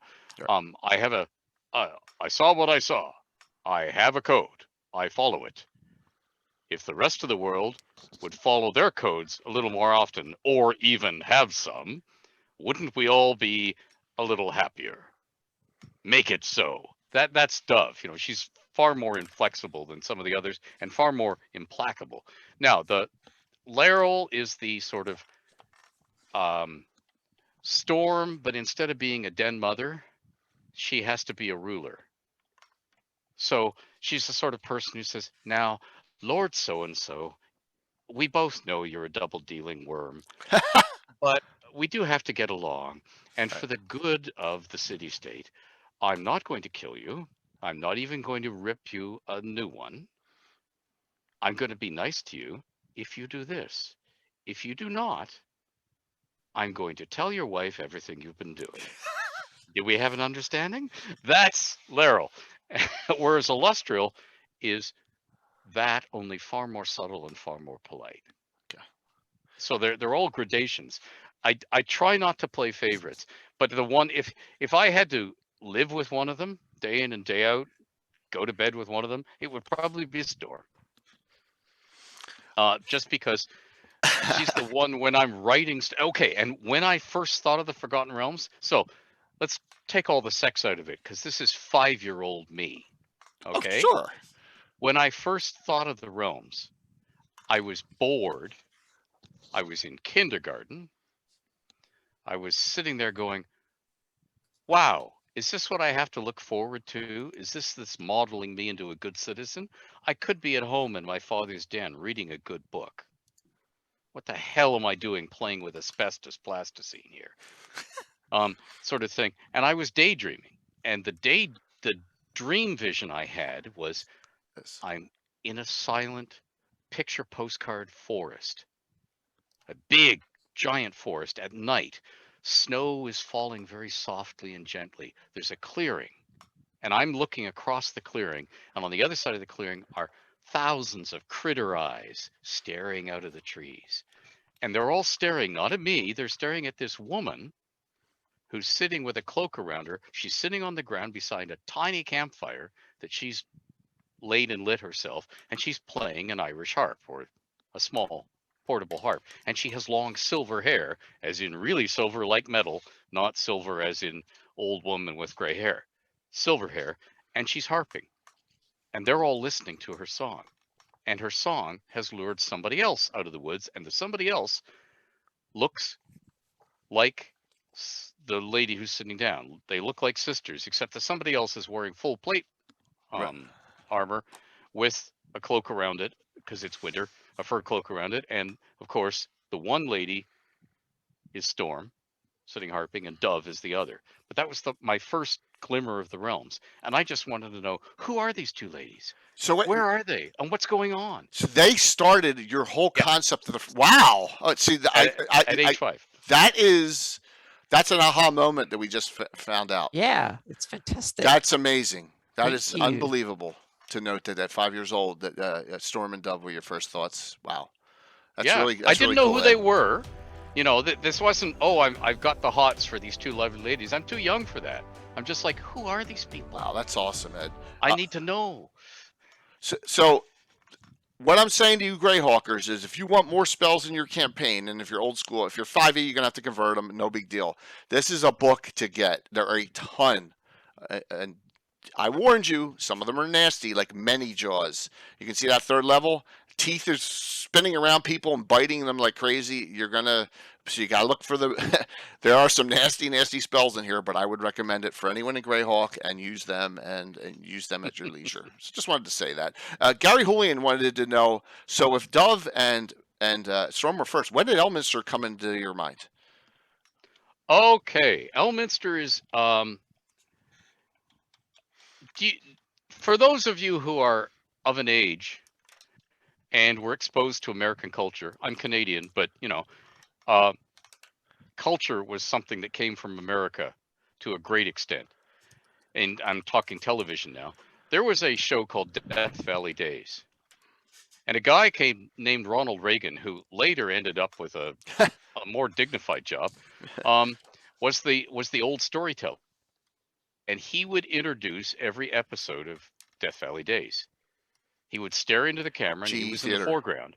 Yeah, and he would say things like, well, which we all got used to later on when he was a president. Well, in the valley this week, and the camera would go up and over his shoulder as he kept talking and into the Wild West setting, and you would get the episode, and then it would pull back again. Well, Elminster was my framing narrator in the same way that Ronald Reagan in Death Valley Days, because it's hard to think of it now, and I, boom and bombastically play, Elder Gaming God thing. But, as a young nerd and a Canadian, I was very shy, and I thought it was incredibly arrogant and gauche to write a Dragon article and say, "Hi, my name's Ed Greenwood. You don't know me, but I thought of a better way of rolling dice than any of you have. So here it is." Man, I thought, and I also was acutely aware of the fact that every player and every dungeon master who could read Dragon religiously every month. So instead of saying, in room 8, there are 6 orcs and their hit points are blah, blah, blah, blah, blah, I wanted to say, it's rumored that there are orcs in that ruined castle, but I don't credit it myself. Because then you're planting the idea for the dungeon master, but you're not giving the players something that they can flip through before play and say, "Oh, their hit points are only this. Attack!" Right. I didn't want to metagame. I didn't want to ruin the role playing. So Elminster was my unreliable narrator from the very beginning. So everything we know about the realms could be a lie, or could be spun because he's a servant of Mystra and he's giving them the party line that Mystra wants us to hear. So that gives carte blanche to every dungeon master to change everything. And if you have a rules lawyer at your table, and God knows there were enough of them in the early days of D&D, and they say, "Wait a minute, on page 15, it distinctly says," the dungeon master could say, "Oh, and where did you read that?" "Oh, you heard it from some guy who called himself Elminster." "Well, I've been told Elminster's been dead for 3 centuries. So anybody you hear coming from Elminster, it's some charlatan spinning lies. So I guess it's not that way in my realms."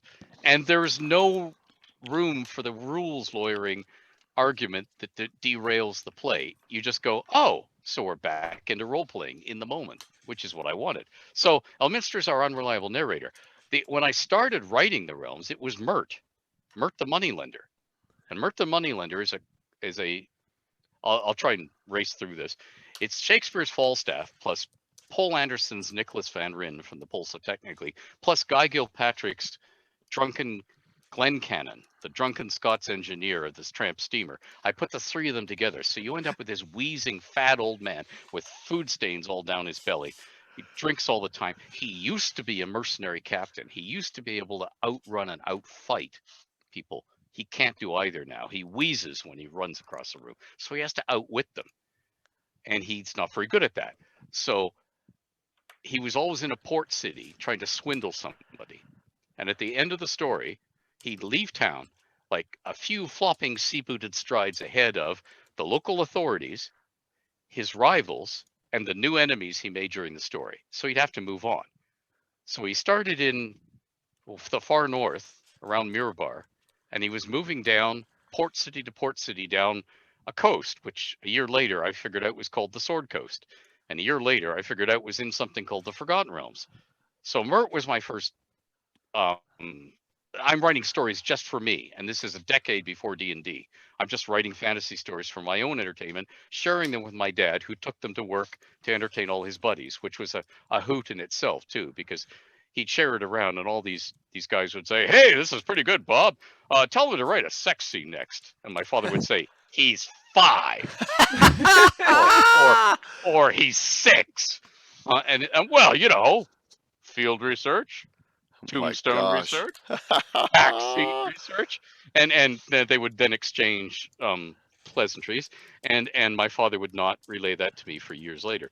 But anyway, but then when I first put it together into a story to share with other people, the wider world, Elminster and everybody else I could shoehorn in, including Mert, made it into that story, and that's the One Comes Unheralded to Zerta that's in the Best of the Realms book.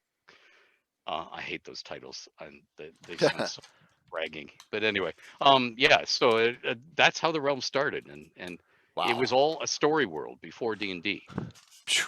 Man, that's so awesome to know. I feel Yeah. honored that you told that, man. Ed, thank you so very much. Wow.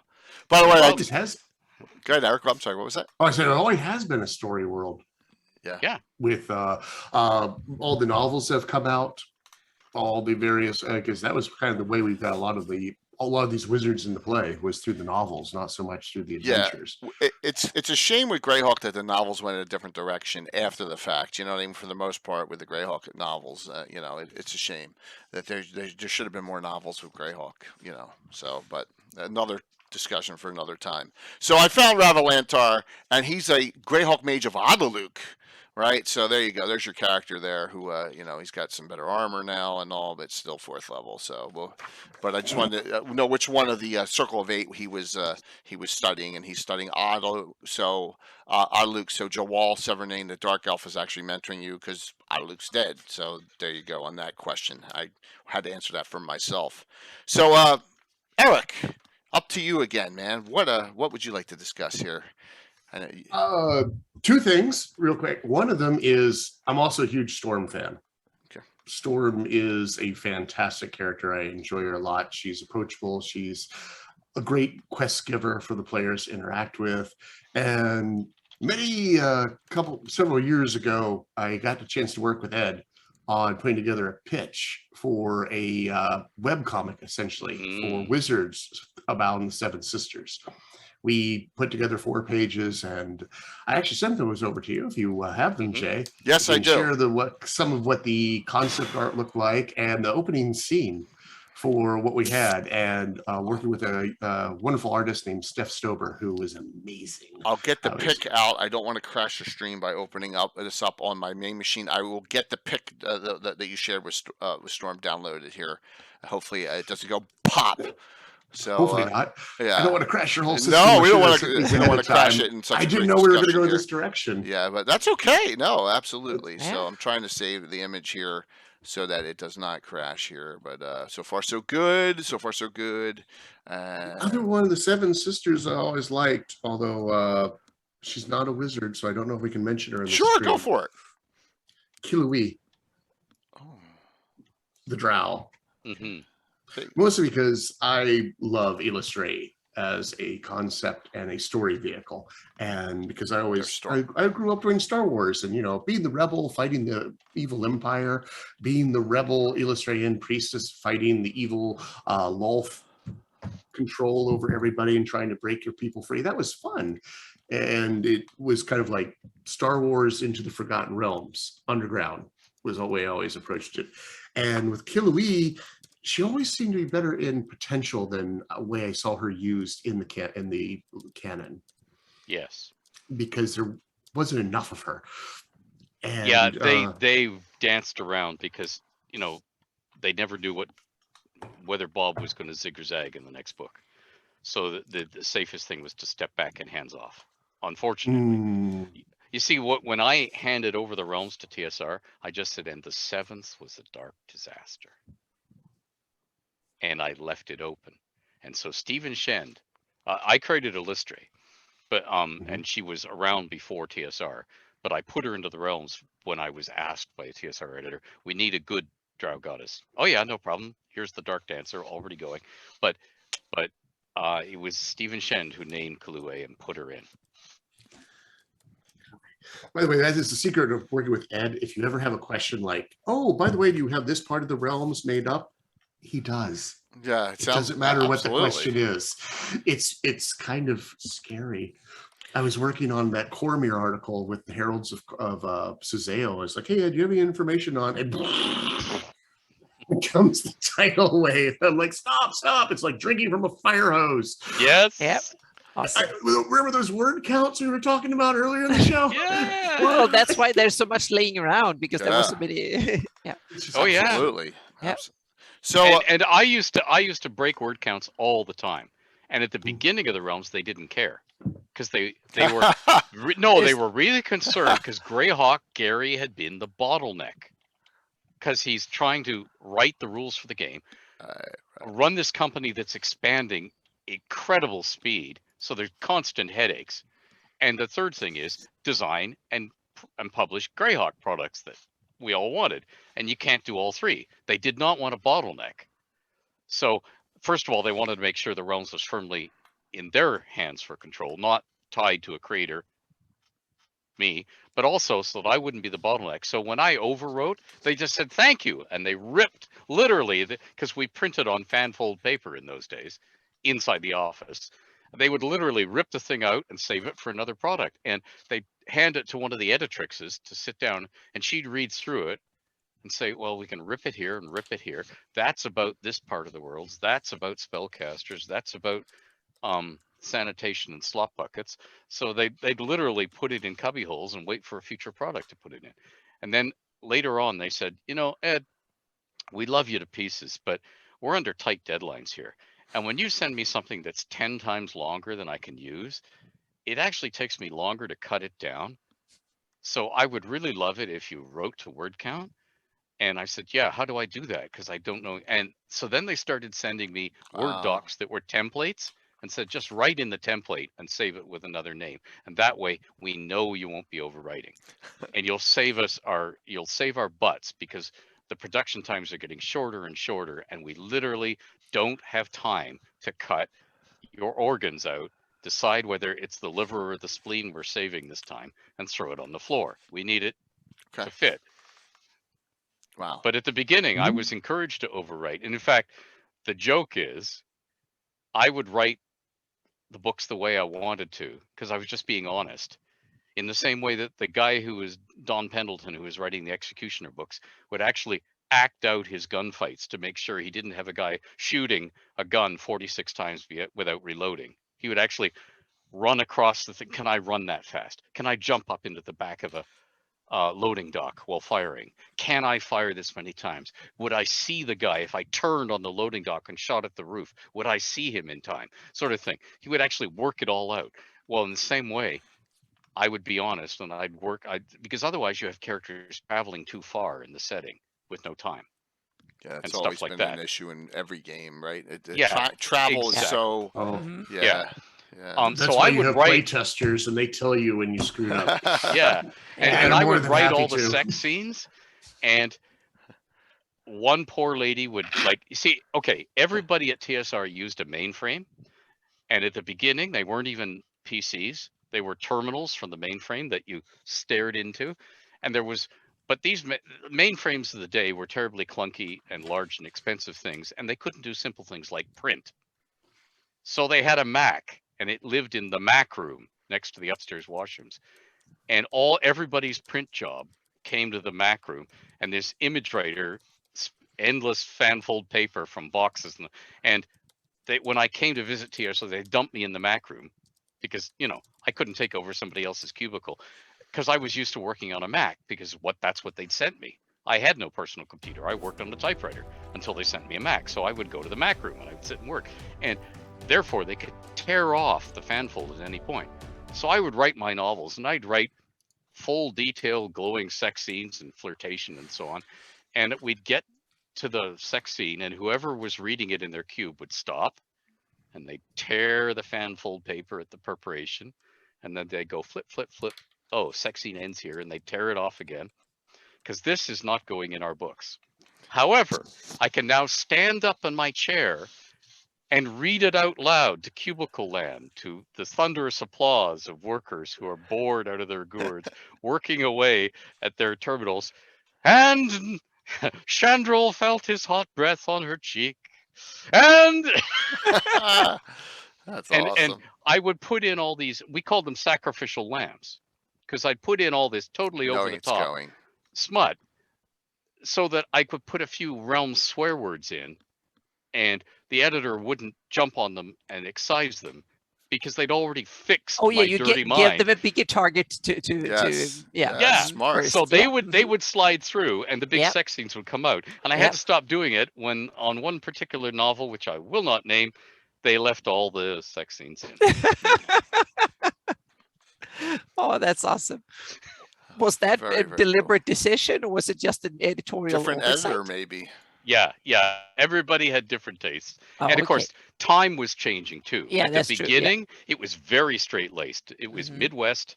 It was very, very Christian, very white, middle class, very respectable. Like I said, characters did not urinate or defecate. They certainly didn't have sex. until you read that, you know, so-and-so had 52 children. Well, obviously they did, but you were, the bedroom door was never open. Yeah. And I would always write the whole world as a living world because, hey, that's what editors are for. Yeah. You present your published version of my world, but I'm keeping myself honest and you honest by writing everything. I mean, it was the biggest joke with the Phil Foglio. They were going to talk about sex and D&D in every cartoon, Yes, right? and they never did. Yeah, Yeah. So yeah, absolutely. So Ed, I want to ask you if it's okay about the Wizards 3 and Mordenkainen's Apprentice. Yes. Rothine? Yes. So you created a Greyhawk spellcaster. Yes.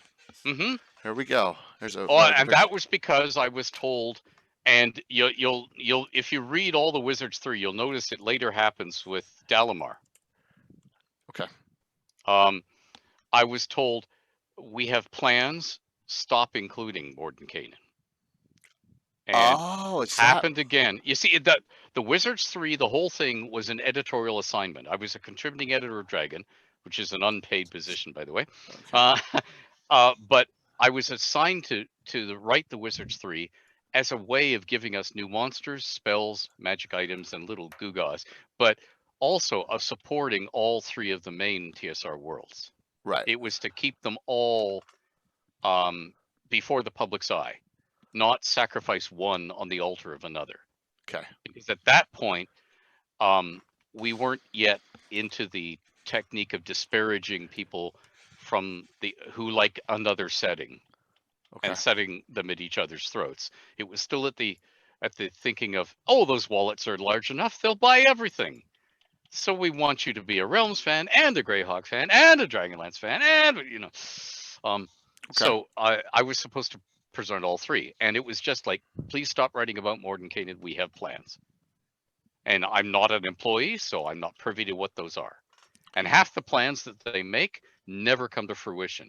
But the rearranging the deck chairs on the Titanic to make room for the plan has been done by the mini onions of set, because onions come in sets. And freelancers are them. Okay. The minions. So you just had to come up with an apprentice. And, yeah. Okay. And the other thing is, it's very difficult when you're writing about 3 mages who are top dogs and all knowing. And then an apprentice. Yeah. So you put in an apprentice instead. And my personal decision, let's have a female apprentice because this is a total sausage fest. And I see female gamers all around me in my own play and at Gen Con, and they're never there in print. Show them some love. If you guys did that, and I used to have these fights supported by the editrixes, and I call them editrixes because most of the editors of game products were gals. It just so happened. And they would support me in this. I'd say, look, if you started publishing products aimed at the girls, making them feel welcome and included, not somebody's boyfriend, girlfriend together at the table, or the lady who brings the snacks halfway through. Will you get me another beer? Because we're playing a game here, honey. I wanted to get away from that and say, look, if you get your mother hooked on D&D, you get free snacks for the rest of your life. Right. And if you get your sisters into it, you will be cool. You, overweight nerd, will be cool. And it was like, and guess who buys most of the stuff? Mothers. Well, most gamers don't have the money. Right, some others. Their parents and their aunts and their grandmas buy them stuff for birthday and Christmas. And those 3 sets of ladies are hearing, oh, this is dangerous satanic witchcraft. Don't you buy little Bobby that. Right. But if little Bobby really wants it, and they are already converts, and they see themselves reflected in the game, they will open that person and say, I don't care what you say about that game. I like it. I've played it. I like it. And I'm buying it for my kid. Mm-hmm. And I wanted all of that. So I was using it in both cases. Let's put gals in. Let's have more. And this wasn't a political representation thing. It was just hey, Makes where are all the sense. girls? Yeah, I agree. I agree. Mm-hmm. I mean, think about Joel Arzy's the first Circle member. It was a woman too, and the only one still, right? Because the 3 that were added on at Return of the 8 were all males as well. So there's still only one there. So Although So Ed's I've point written actually another played one. out with Living Greyhawk. When we did that one, we were trying to make sure we had a campaign with Living Greyhawk when we were Grand Duchy of Jeff that had a lot of female representation, and also we're getting in a lot of female writers and trying to encourage them. And whenever I stepped down, one of our triad, we had 3 people and wanted at least one to be female in order to do that, and it made a difference. Yeah. Over the course of our 5 years, every year the percentage of female players got bigger and bigger and bigger, and it paid off. And we're doing the same thing with Moonshays. When I kick out after this Gen Con, Tony, who you know her from the Candlekeep, and she's been on other shows, is taking over as Very the cool. story architect of Moonshays. That is awesome. So, And I will unearth more stuff with a shovel than a pickaxe. so Send it directly to Tony, so I don't have to get buried under it again. So Ed, in your Twitter post, you said you had a little lore for both realms. I'm just curious what you may have up your sleeve for Greyhawk. Well, you segued beautifully there, because we've just been talking about a female apprentice. Okay. So let me share with you Laress Windhond. Okay. Warren Starcoat of the Circle of Eight is being spied upon by a younger human female mage who's trying to learn the secrets of the Starcoat he wears. Remember, it's a magical cloak, black as night, that glimmers with distant stars. And she's interested in it because it's dimensional in nature. It protects its wearer against magical attacks by taking them in and sending them elsewhere in the planes. That's one of its properties. Anyway, that's what she's interested in. This mage calls herself Laress Windhond. So Laresse Windhond. Laress Windhond. But most who know of her call her the Lurker for her predilection for watching wizards silently.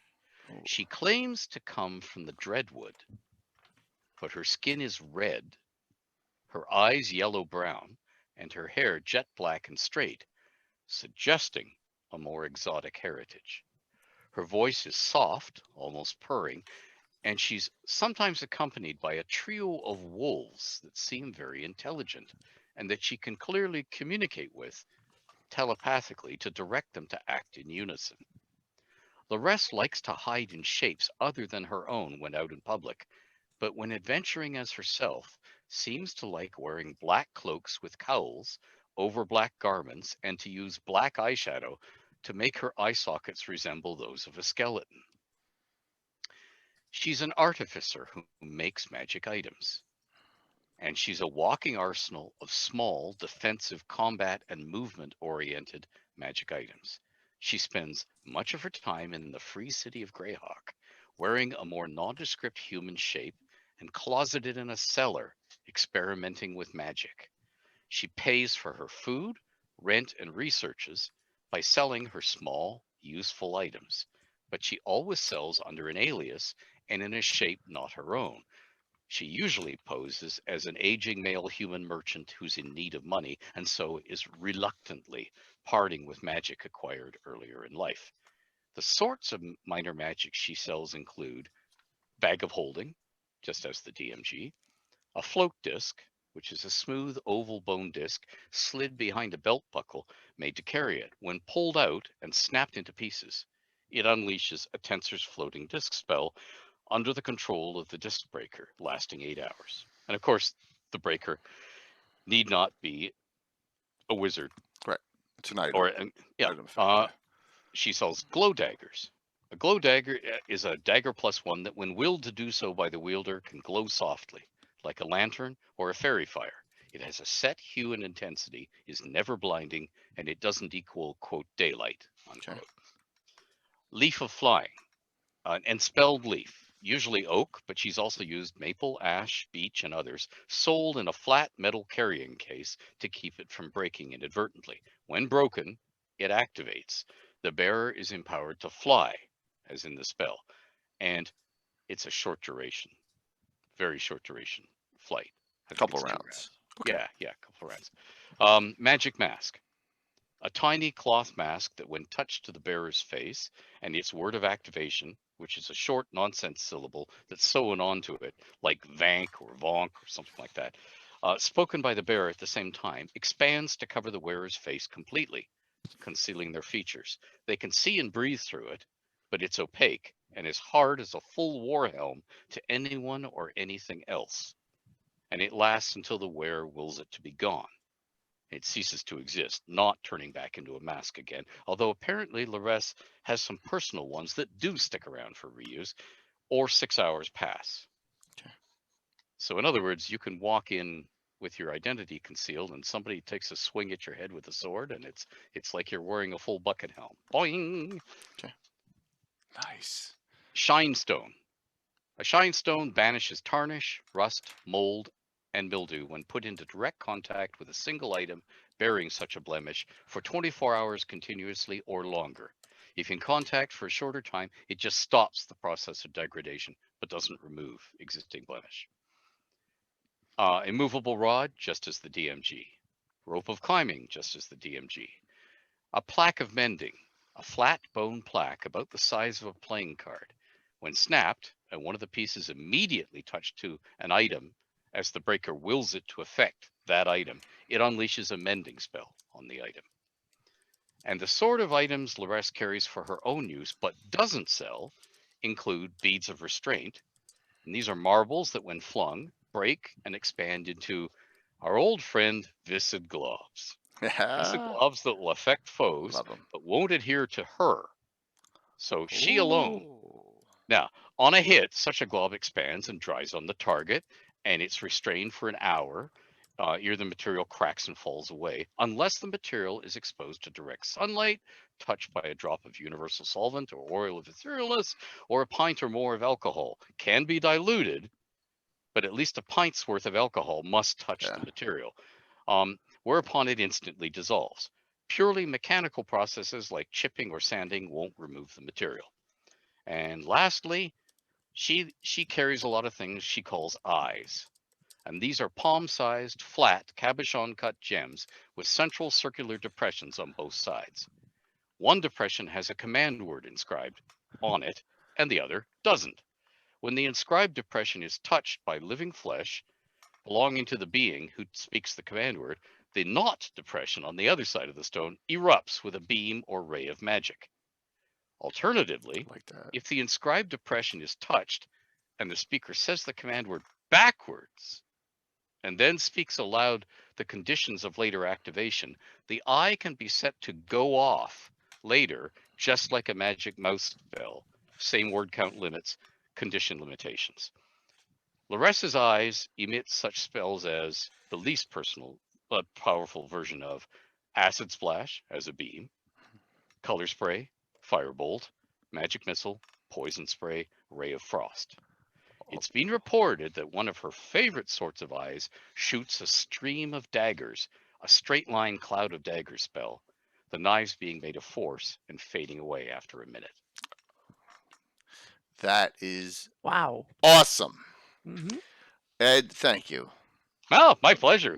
I mean, Yeah. It's time to put a magic item seller into the game that isn't like a bank and doesn't sell big, powerful stuff. Right, it's all But it's it's all making It's cool, yeah, mundane Exactly. It's not a items. supermarket. Yeah. I Yeah. love it. I love it. So you've left it a lot for interpretation.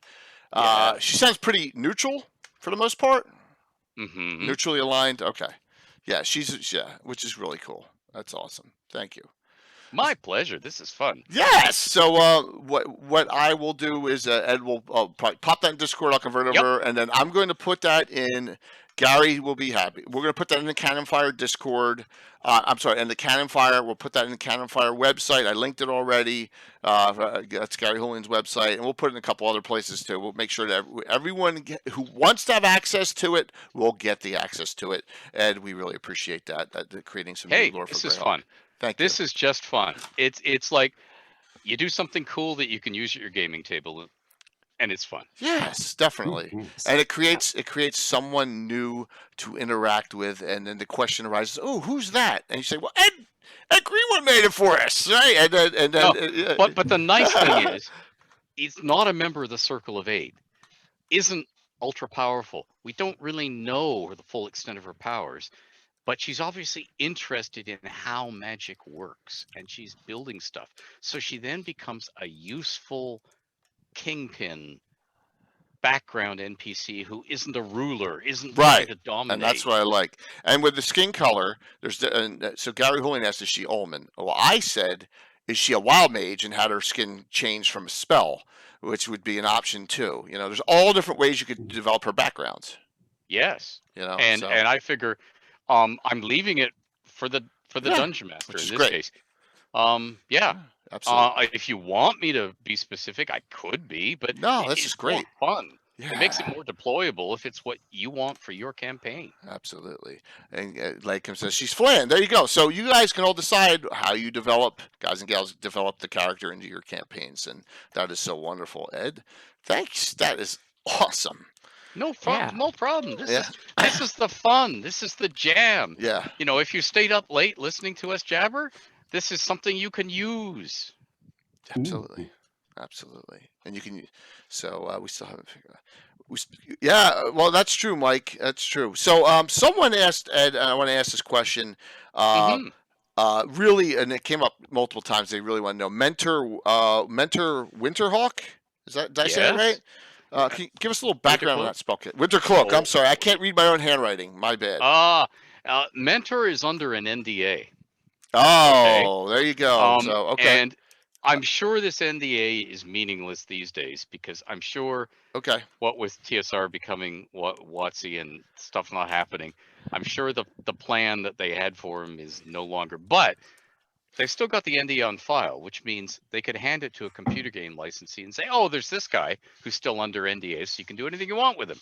So I mean, at any time. Now I can tell you, and Eric Logan Boyd, who is one of the lower lords of the realms, and George Crashos work together on many things, and they do tons and tons of realms lore, and I can tell you that they have gotten very specific as to Mentor's history and some other wizards of that time and place. Okay. So they have written stuff, and I have blessed it as canon because I can. But of course it could be contradicted later on. But I believe that's been published at the DM's Guild, or it's in Under Ilfarn. But apply to Eric Boyd. Ask him, hey, how far did you go with Mentor? Because whatever he has done, I will back up and say, that's Mentor. There. What he wrote.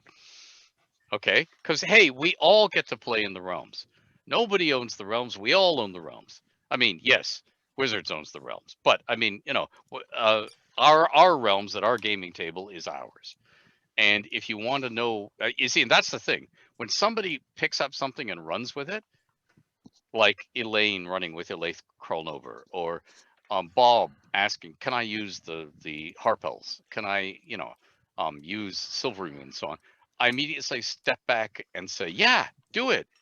I want to see where you drive this vet, because I might not have thought of that and I might not have done that.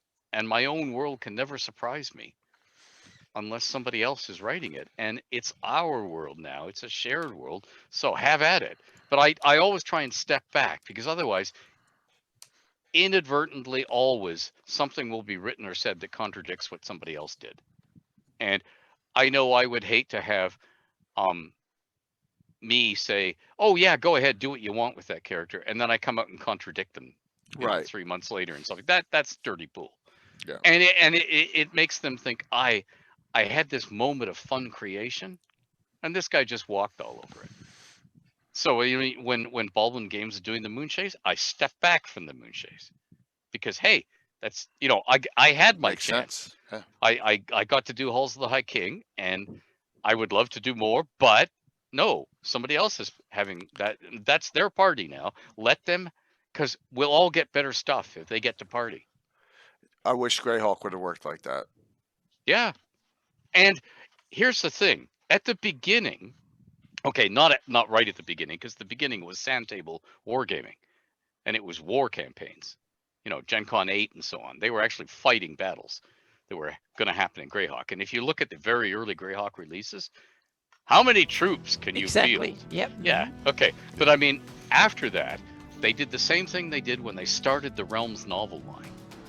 Literally, they sat down and said, okay, you go over there geographically, and you go over there, because then you'll be out of each other's way. And of course, that only works for a short time period, particularly if you're writing high-level epic fantasy that affects wider than the village that you happen to be in. You know, you are going to run into conflicts, but at the beginning, the easy way of running the novel line and keeping people out of each other's hair, which is why Bob goes, hey, is there anything north of the spine of the world here? Nope, good, that's mine. And Troy Denning goes, I need to set a Giants trilogy somewhere. And he literally sits down with me in the TSR library with a map of the realms. He says, have you got any corners that haven't been done yet? And I said, sure, here, here, and here. And he goes, right, I'm picking that one. I'm going down to Mary right now to pitch it. Off he goes to write the Hartsfield trilogy. You know, and that's literally how it was done at the beginning, because it allowed everybody to hit the ground running and not be in each other's way. The one fight I had with Mary, who was running the book department, is when she said, oh, you can't go into Waterdeep, Ed, in your fiction, because we're saving that for the Avatar trilogy. And I said, no. We had an agreement with Books and Games. Waterdeep is the crossroads city. Everybody can use Waterdeep. And I'm very glad I won that fight, because we got El Shadow out of it. You know, and it's, you know, you have to have some crosswords thing, because that's how you can Easter egg. You can have characters meet each other. No, I agree 100%, Ed. I mean, that's the key to a long-term campaign. Adventure groups crossing over, NPCs crossing over, sharing them. Don't cross the street. Yeah, I love it. I love that. So a couple questions here, real quick. Gary asked, does World of Greyhawk have a weave, or is that unique to Forgotten Realms? And the second one is, are there ley lines for spells magic? Oh boy. If you want me to tackle that one, I can tell you straight, no. Mystra is the weave. Okay. So Greyhawk does not have a weave, because the weave is Mystra. Now, here's the thing. In the realms, magic is a short form way of harnessing natural energies. Tides, wind, thermal, kinetic. It's how we can take the forces that are at work in the world and get them to do something fast. So you're not waiting for a glacier to scour the land or continental drift. You want to do something right now. Bang! That orc just blew up because I hurled a fireball at it. You know, you want something instantaneous. The weave is a way. Most people, the metaphor they use for the weave, it's a giant invisible spider web of lines of moving force that are moving constantly. If you remember the old screensaver that made a particular Alaskan senator say, the internet is a thing of knobs and tubes, as a thing, you know, wrote itself across your screen. Well, you could picture the weave in that way, and it's just the flows of energy. But Mystra is the weave. And there are other ways of accessing and so you don't have to have a weave. In the realms, the weave is Mystra, and everything in realm space works that way. In Greyhawk, they are accessing the natural energies of the world with the same sort of incantations and somatic and verbal gestures, but there's no weave. They're doing it directly or by some other unknown means. Oh, and by the way, I forgot to answer table magic earlier, and very quickly, table magic is another entire system of magic. Do you remember all the medieval rituals where you drew a chalk line and you put a circle around something and you wrote runes around it and you hoped the demon wouldn't step out of the circle and rip you apart? Okay, like in Charmed. Yeah, okay. So what if you're not summoning demons or devils at all, but you are instead taking gems and other valuable things that are going to be consumed in your spellcasting, and a rock, and an oak leaf, and a piece of dirt from under the thing, and a piece of root, and you lay them all out on a surface, needn't be a table, but tables are the portable ones, and you draw and chalk and stuff with, again, spelling formulae. So you've got special stuff you're making for the dust. It might be ground up gem, and you build all the thing, and it's a table ritual. So you're casting a very slow spell. This is not combat. This is not you being portable. It's not portable at all, unless you can get 4 guys to carry the table and not drop anything off it. So I mean, it's totally impractical to be portable.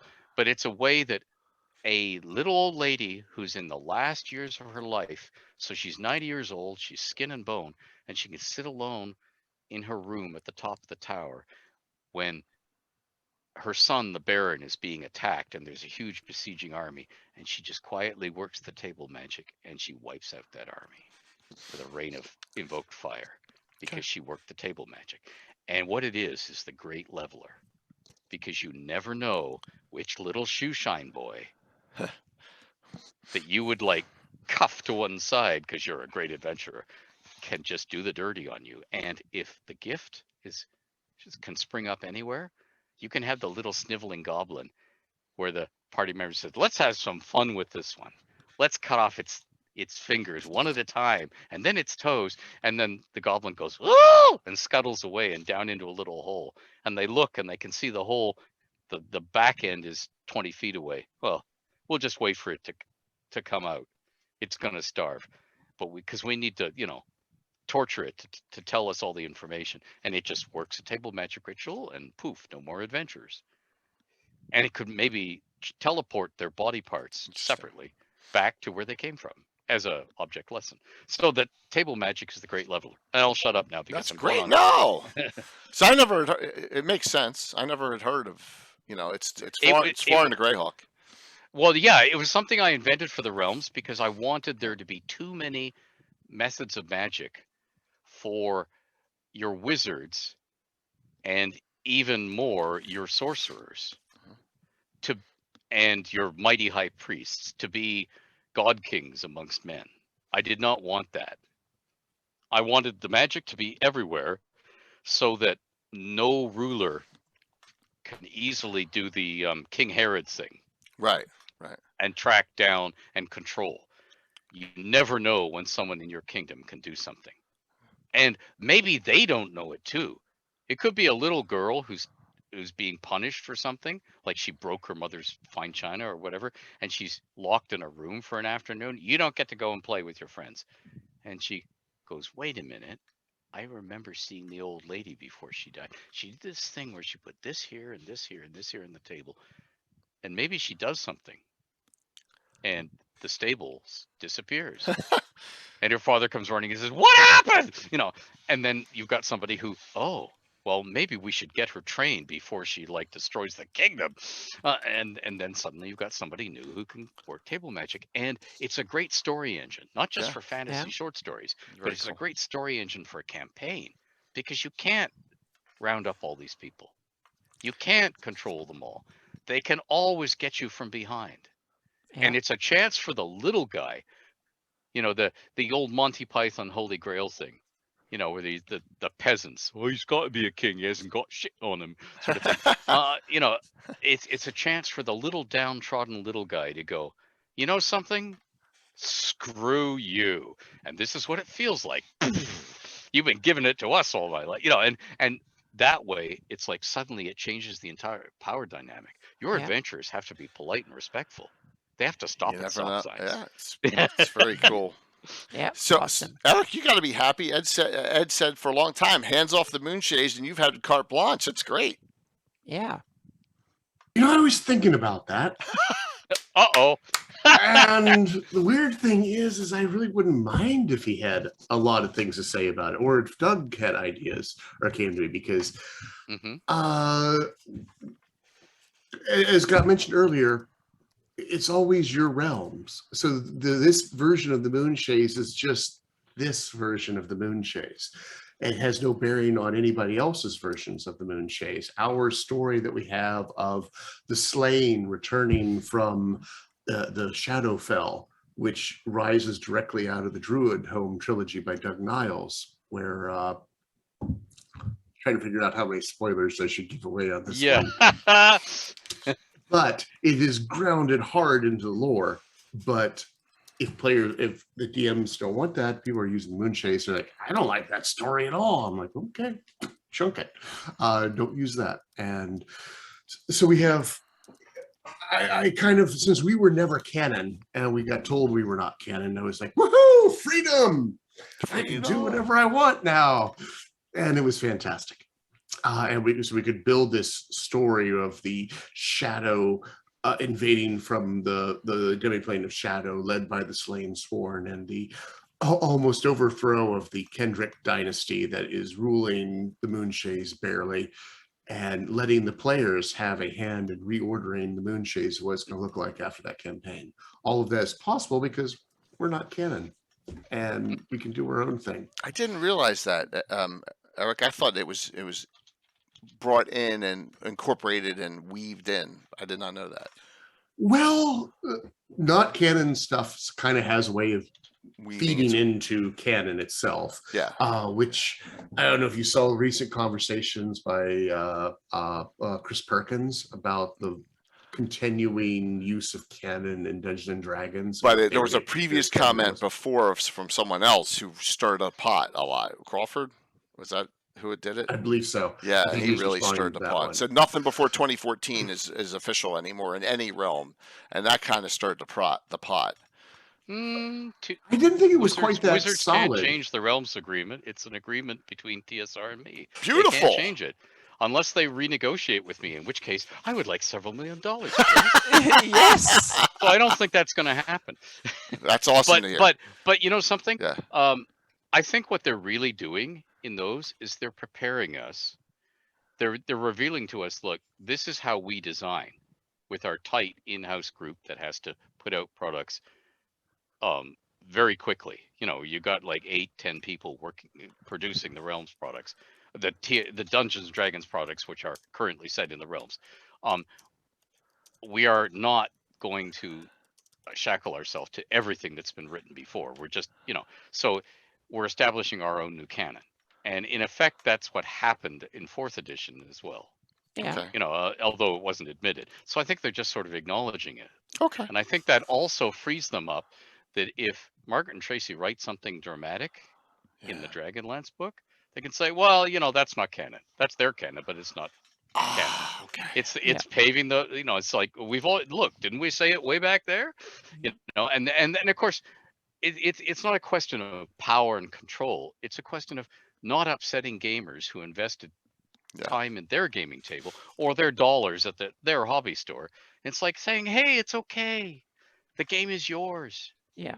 And I also guess that now Wizards of the Coast have a lot of licensees for video games and stuff like that. They want to give them a little bit more creative freedom, so they don't have to hire someone to read 50 years worth or 40 years of content just to make sure that so they can be creative and kind of do cool things in their products without having to. They can ruffle tumble it a little bit. Yes, and reading the tea leaves, this is not anything I've been told officially, but reading the tea leaves, when gamers say, geez, we've seen so much of the Sword Coast, nothing but the Sword Coast. When are you going to do the rest of the rounds? Well, it's very easy to tell an outside licensee who wants to do a TV streaming miniseries or a movie or lunch buckets or bendable hand puppets. Oh, just set it outside the Sword Coast. You can do anything you want because we're only covering the Sword Coast. That's the easy way of not getting in somebody's way. Which is kind of the way we adopted with Moonchase of like, we're on our own island, literally. And so if someone else comes up with a completely different story for the Moonchase, like there was a line of comics that came out recently set in Moonchase. I had no idea it was coming. And then it was there, complete. Yes. Yeah. And published. And I was like, what? Really? Okay. Guess that was another Moonchase, another in the multiverse of the Faerun. So, but I do try to draw from the lore and canon because it's so rich, it's so well thought out. my gosh. And whenever I was doing Living Greyhawk, we were doing the same thing. We were pulling as much as we could, especially when at the end when I was working with the Circle of Six to become for the core adventure set in the city itself. We were constantly drawing for Doug Niles and Carl Sargent's books for the setting, trying to get as much of that lore in there, because canon is a lot of ways just the shared expectations of all the fans. Yeah. And it's only canon because enough people have agreed that this is the way we all kind of agree the setting is, so that we have a way to interact with each other. Like the Moon Shays are Anglo-Celtic, Dark Ages Britain, as opposed to Hudson Bay Fur Trapper. It just would have a different feel to it if people had two different versions of the Moon Shays that were that drastically apart. But when you get into minor things like NPCs in the various towns, you can get a whole lot more variance because it doesn't affect the whole campaign as much. It doesn't affect that shared expectations. And that is, I'm appreciative, Ed, of both you and Eric explaining your thoughts on this, because I know it kind of, people read into it a little too much, and I think exactly that's what happened.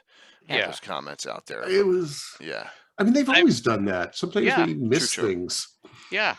Yeah. And the thing is, the one worst thing that a gamer can do is to think of TSR in the old days or Wizards now as the evil empire out to control them. What it is fellow gamers who love the stuff they work on, usually working with far too little time and under constraints of word count and product format and whatever, to add something cool to a setting or a game or both that they love. They're not setting out to pee on your favorite. I mean, Right. it may feel that way, but at times, but that's not what they're trying to do. They're fellow gamers, and I'm sure if you took them aside beside a pleasant tinkling brook and laid down in the soft grass and gave them a glass of something they'd want to drink, and you had a glass of something you want to drink, and you bitched at each other for an hour, I'm sure you'd find out that they were nice people with the best of motives, and they themselves had little cavils with what came out in the end because they didn't have enough time, or the artist drew something that didn't fit what they'd written, or whatever. Yeah. Right. But they're not out to get you. They're out to make something cool for your game. And if it doesn't fit your game, they were drunk or wrong.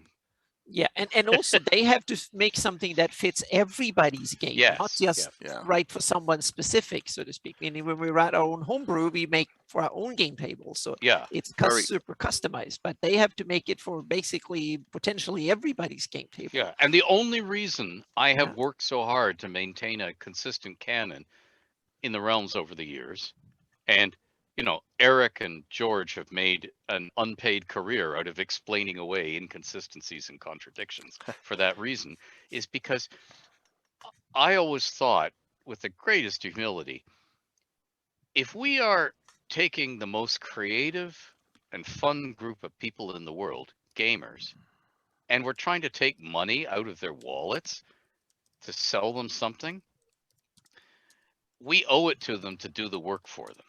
If you're really busy and your car breaks down on the way home, or you get a flat and you burn the turkey and you realize, oh my God, they're coming through the door in 5 minutes for our gaming session. Where the heck are my dice? And you go running around like a headless chicken. We have done the work. We have made sure the tapestry all hangs together. That's what the canon is. It's the threads that weave the whole tapestry together. You can change it if you want, but we have made sure we found where all the closets were in that big haunted mansion. We've checked out where all the skeletons are, and we've made sure that if you're trapped in the haunted mansion, there's somewhere to go to the bathroom because, hey, the guys who lived in the mansion before it got haunted had to go to the bathroom. So we have made sure there's a little room for that, or a big room for that, or 15 rooms for that. We have done the work that you're paying for. Yep. And it's not to paint you into a corner. It's not to shackle you at the gaming table. It's to give you something that is worthy of you parting with your hard-earned coin, which goodness knows the government wants instead of us. So true. So I know we went over time. And I know we're talking about some other. Oh, it's awesome. You know, Yeah. trust me, What? it's my. Let's go I over could, time. It's it's my fantastic. show, and we can go as long as we want. So who cares? Yeah. But I want to be considerate to everyone here too. But we got to do a part 2 to this because we just barely scratched the surface on this. You know what I mean? Amongst other Yep. topics. I have a list of Greyhawk spellcasters. I probably got to 1/10 of them, which is great. Yep. You know, and I know you probably got to 1/100th of yours. So, but it's a wonderful, wonderful topic that led off in 100 different directions, which is really cool about Yep. the conversation. And that's what I really love about these talks with Eric, with you and Ed, is because you guys, I guarantee you thought provoked the audience because you brought up some things I wasn't even thinking about, and that's I know that's the same with a lot of the people in the audience too, and I really appreciate that. Yep. It's always fun, definitely. I learned a lot. Fortunately, Yeah, me too. I got my notepad over here Yep. for all the stuff that Ed's been spilling to me. So And, I'm trying to and work he these holds up moonshays. the notepad to the camera and it says, "Ed is crazy." Yeah. Well, speaking of crazy, Ed, you pasted Laris, Windhond, and Flamsterd and his daughters right into our little Discord group we have. So I have it already. Yes. For everyone. So we will get that out to everyone. It may not be tonight, everyone, but I promise by tomorrow night I'll have that on the boards because, you know, I do have a real job too, unfortunately. But No. Yes. Yes. For all of those gamers out here who think that we park our private jets, drink our Chianti, and stroll unconcernedly into the microphone stand and lay pearls of wisdom before you all, and then our servants bring us aperitifs. No, it ain't so. We all push the winds through the trombone daily. Absolutely. And it's a blast, and it's we all do this because we love it. And, Yes. and I will say this, we've learned a lot of things on Gabbin. We learned that Jim Ward was called a Monty Hall DM by Gary Gygax. We learned that tonight. We learned that how the realms were created at you as a 5-year-old. And I really appreciate you sharing that story because I think that's probably is that the first time you've ever told that? Oh no. Okay, well, all right. Yeah. So I felt that's awesome. Dove and Storm, huh? The first two. Really, Yeah. Really cool. Really, Yeah. really cool. I didn't know they were Dove and Storm at first. It took me a while to learn that. Like, who were these two ladies? You know. Wonderful. So why don't we do some shout outs here? See what everyone has going on. I know, Eric, you are completely swamped, right? Getting pretty ready for Gen Con. Yeah, Gen Con is coming up. We are running up the end of the Moonshays with the Rising Shadows campaign. We've done 20 trilogies. So that is 60 adventures in organized play running from levels 1 to 16. It was a lot. It was so much. We probably shouldn't have aimed that high. Probably should have done half that many adventures in hindsight. But I mean, this afternoon I'm editing one where, speaking of craziness and stuff that isn't going to go into canon, the party is swallowed by the Leviathan, one of the children of the Earth Mother. And we're going to have the entire adventure inside of the Leviathan. Because we can Jonah, do that. he lived in a whale. And then we're also going to work in some Snow White references while they're adventuring inside of the whale. So we get to have fun times with that, and we still tie it back to the Kendrick, the House Kendrick at the same time. Moonshays are fun, and that's a lot. So you have 6. You said 20 trilogy setups. How many? So that's over. That's 100 players. 120 players. 6 per table? Well, we have, I don't know how many per tables at the convention we have. Yeah. But we have, there are 60 adventures, although there's actually, but the 20 is not actually a trilogy. Okay. It's only one big epic and all. But one, on the other hand, is 5 different adventures. So it works out to about 60. So how many DMs did you have to have lined up? 20? Well, we're only going to be, at Gen Con, we're only going to be running 18, 19, and 20. Oh, okay. Because the other 17 have come out previously. Oh, I thought you meant you were doing trilogies. Oh my gosh. Okay. All right. Oh, so over the past 3 years, we've done 3 trilogies at Origins, Gen Con, and Winter Fantasy. So 9 trilogies a year. And it's kind of worked out with COVID throwing in major wrenches on everything. So we're finally at the end point, the last trilogy, which brings it to the conclusion of the Rising Shadows. And can you push back the shadows? Can you save the Moonshays? The answer hopefully is yes, but it will change. That's one of the things you have to do whenever you're doing organized play. Are you really going to have your players fail? The answer is no. So you have to redefine winning. If you give the two options of binary, A, win, B, lose, the players always win. But if you throw in like 5 conclusions and it has gradation of winning, then you get differences. And we learned that in Living Greyhawk, that you just can't go yes, no, you have to go A, B, C, D. And somewhere like if you really succeed, it's A, but DMs will be happy to give out a B. And then occasionally a C. They'll never do D, because the DMs hate giving out Ds. Would you like to play adventures for 4 hours and then say, you guys lose? Doesn't happen. Okay. So so the future of the Moonshays is going to be determined by which endings they pick, A, B, C. Oh, wow. Nice. Probably not D. Now, again, this is just BMG's version of the Moonshays. Got it. Other Moonshays will differ. Sounds like it's the I'm coolest so version, though, about Eric. it. Sounds like it's the coolest version, though. That's good. I think so. That's awesome. I was like, I wouldn't have designed like, oh, this is a terrible division. Let's do it. This one was very dramatic. I wanted to have the players feel like they were an epic story and try to do as much homage to what Doug Niles has created back in the day with the Moonshays, what Ed has brought in with all of his visions, and also what Eric James added in, Brian James added in, and Sean Merwin added in as well. And so if we're only staying so high, it's because we're standing on the shoulders of giants, to quote Isaac Newton. Very nicely put. Well, Eric, thanks. All right, Anna, we're going to go to you next. We're going to go to you next here, because I know. I'll try to be brief. There's a bunch of stuff going on, but I can mention briefly. Thursday, I had a wonderful session in Brian Wakenham's Ullman campaign. It's so much fun to play in another part of Greyhawk that I've never played in before, and that was awesome fun against Scarlet Brotherhoods and Toad People and various weird things. It was awesome fun. So I really appreciate that part. And today we had a game in my campaign, so they now decided that they are going to side with the Shelanders. So it was a political toss-up, and they got a chance to see which faction they were going to go with, so to speak. There were big politics, and they had a lot of people coming, important people with swords and whatever, and come and say that, okay, so you're going to be on our side and going on their side. So it's going to be fun. So that was kind of one of these campaign dividers. So now I know which direction we're going to go for the next 10 sessions or so. And Friday, I had a mapping stream. I was sitting and working in Photoshop.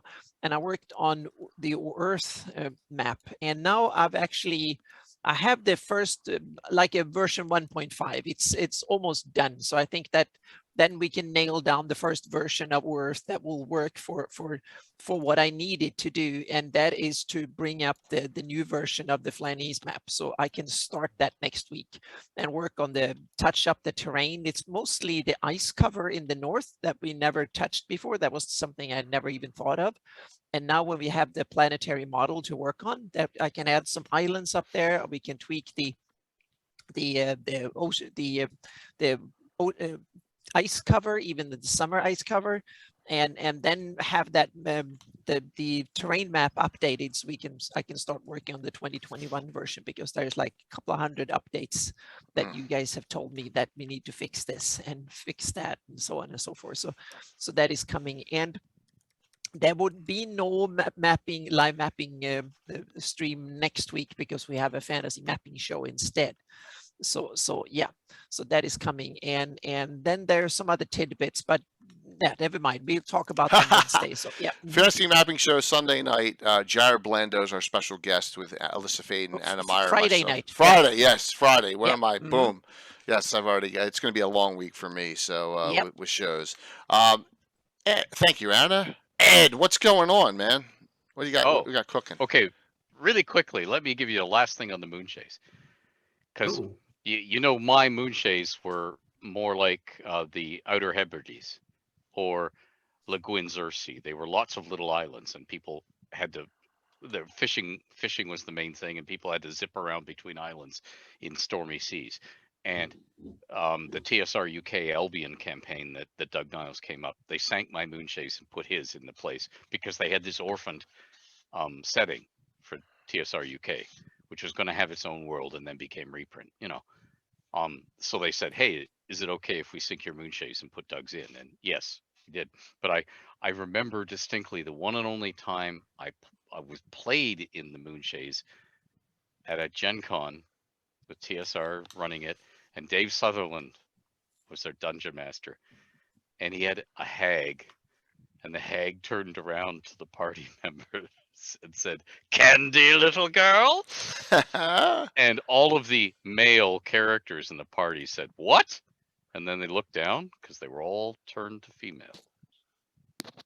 Wow, a mass sex change. And it was like, oh, so the moonchase is like anything could happen. So yes, it did. It's awesome. Anything good. And I am for what I'm doing right now. If you need to ask me Realms Lore stuff, I'm at the Adverse on Twitter. Just ask, and I'll get to you before I die, hopefully. You're very responsive on Twitter, Ed. Well, yeah, but the waiting list is now like 400 questions. Wow. Anyway, and I'm working on a Say book with Alex Kammer, who runs GameholeCon in Madison, Wisconsin, Wow. and with Alan Patrick. The three of us are working together on a Say book. And I'm also playing a very small part in Joe Rasso's Rashomon book.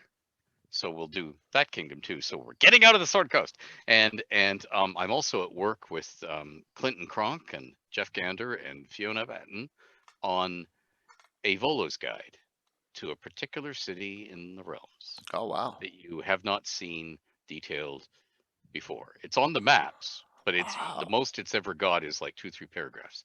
So very cool. You're going to get to see a completely different city in a completely different climate. In a completely different culture. So if you want your campaign to feel different, we are going to deliver for you. And I've seen the maps, and they are gorgeous.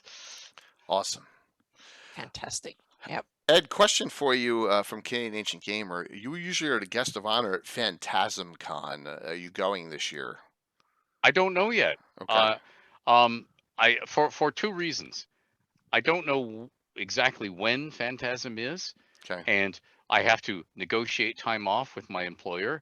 I work in a public library, and COVID is playing merry hell with when the library's open and what we're doing, and whether we have to have greeters and screen people and all this stuff. It keeps changing, so I don't know. The other thing is, my wife is now 86, and she needs a lot of nursing care, and I am her primary provider. I can usually make it to Phantasm because I can drive there, be there for a few hours, and drive home, and not leave her alone overnight. Whereas everything else is overnight. Alex moved heaven and earth to fly me to Madison. I was there for like 4 hours, got back on a plane, and flew back. I can't do that for Gen Con because it's not a hub. Indy is not a hub. And between customs, leaving aside COVID, between customs, because I'm moving from one country to another, and the way airplane flights work, I just can't do it. Right. And I'm getting old. Yeah. I can no longer sprint across O'Hare Airport to get from one terminal to the farthest away terminal in 15 minutes to make a connecting flight. I'm sorry. Where's my private jet? That's all of that is I don't know. But I would love to go to Phantasm because it's like my local con. Right, and that's what Patrick said. So yeah, it's about 80 miles away from me, so I can put the hammer down, say to the police, but it's gaming, don't you understand? And get there on time. Any word on the Fate of the Norns box set? That came from Balfrin as a question. The Fate of the Norns box set. Andrew Vlakoskas, who is the helms the Fate of the Norns, and Pendelhaven, the publisher, who I usually talk to at this time every week, He and I are on the finishing stages of getting stuff ready, which means I have to write another 98 city blocks for that box set. Did I say that out loud? Wow. No. Okay, so here's what's happening. He is just fulfilling a Kickstarter called Children of Eriu, which is Ireland, for the Fate of the Norns game. When that is totally fulfilled, he just announced a new Kickstarter, and then it's our turn. And it's called the Ultimate Viking Kickstarter, and it has my novel, The One-Eyed King, set in Athcliath, the Athcliath box set, Michelle Franklin's novel, The Merry Misadventures of Mindel, the Sphere novel by Stephen B. Pearl, a graphic novel by Andrew Volkowskis, and I can't remember the artist's name because I'm old and foolish and befuddled, so I should be running a country somewhere in the world. And there is a graphic novel starring a she-wolf of a character, and that will all come out as one Kickstarter. Now, the box set, Andrew and I go back and forth on how much we can cram into this, but we want it to be a living city. Apologies to those who've used that phrase already, but what we want it to be a box set that has a complete city. That it's Dublin, conquered by the Vikings circa 1835 AD, when the Vikings really did conquer Dublin, and were ruling it. And you can just file off the Norse names if you don't want, and use it as a setting for your campaign. And we intend to release adventures and keep going with little ancillary stuff for years. So in the box set, there will be enough to run the city as in more detail than anything except putting all of the Waterdeep things together. Like say, it'll be slightly more detailed than the Free City Greyhawk in one box. And then we will just go on adding stuff for years to come. Awesome. Because people love box sets too, man. In that. Oh yeah. And by the way, how the city works. If you break into a warehouse, what's going to be in the warehouse? How the goods flow. How the other stuff flows. When you empty your chamber pot, where does it go? Okay. Where does the food come from? Everything about how the city works. If you need to replace a roof, who do you call in the city? We're putting all that in, not just how much will the gate guards demand from you when you try and get in the city, because we want it to be detailed. Again, like I said earlier, if you're laying down your shekels for this thing, we want to have done the work for you so you can have fun gaming, not, geez, I have to create half the city in a hurry. We appreciate that answer, because that's a lot of detail, and that's exciting. Yeah, that's super exciting. My hair, it was black when I started. All right, so I'm going to run through mine real quick here, and I'm going to use my this to help me out here. So I just realized I got Wednesday, Thursday, Friday, Saturday, so I got 5 streams and 5 nights coming up this week, and I'm traveling a lot for work this week, so this is gonna be a crazy week. Let's start with Wednesday night. Castles, Keeps, and Fortifications on Legends and Lore. Anna, myself, Mike Bridges. That'll be a very interesting discussion with Greyhawk. And I'm relying on you and Mike to do a lot of the detail for this. Okay. I'll be going all day. Yes, so there you go.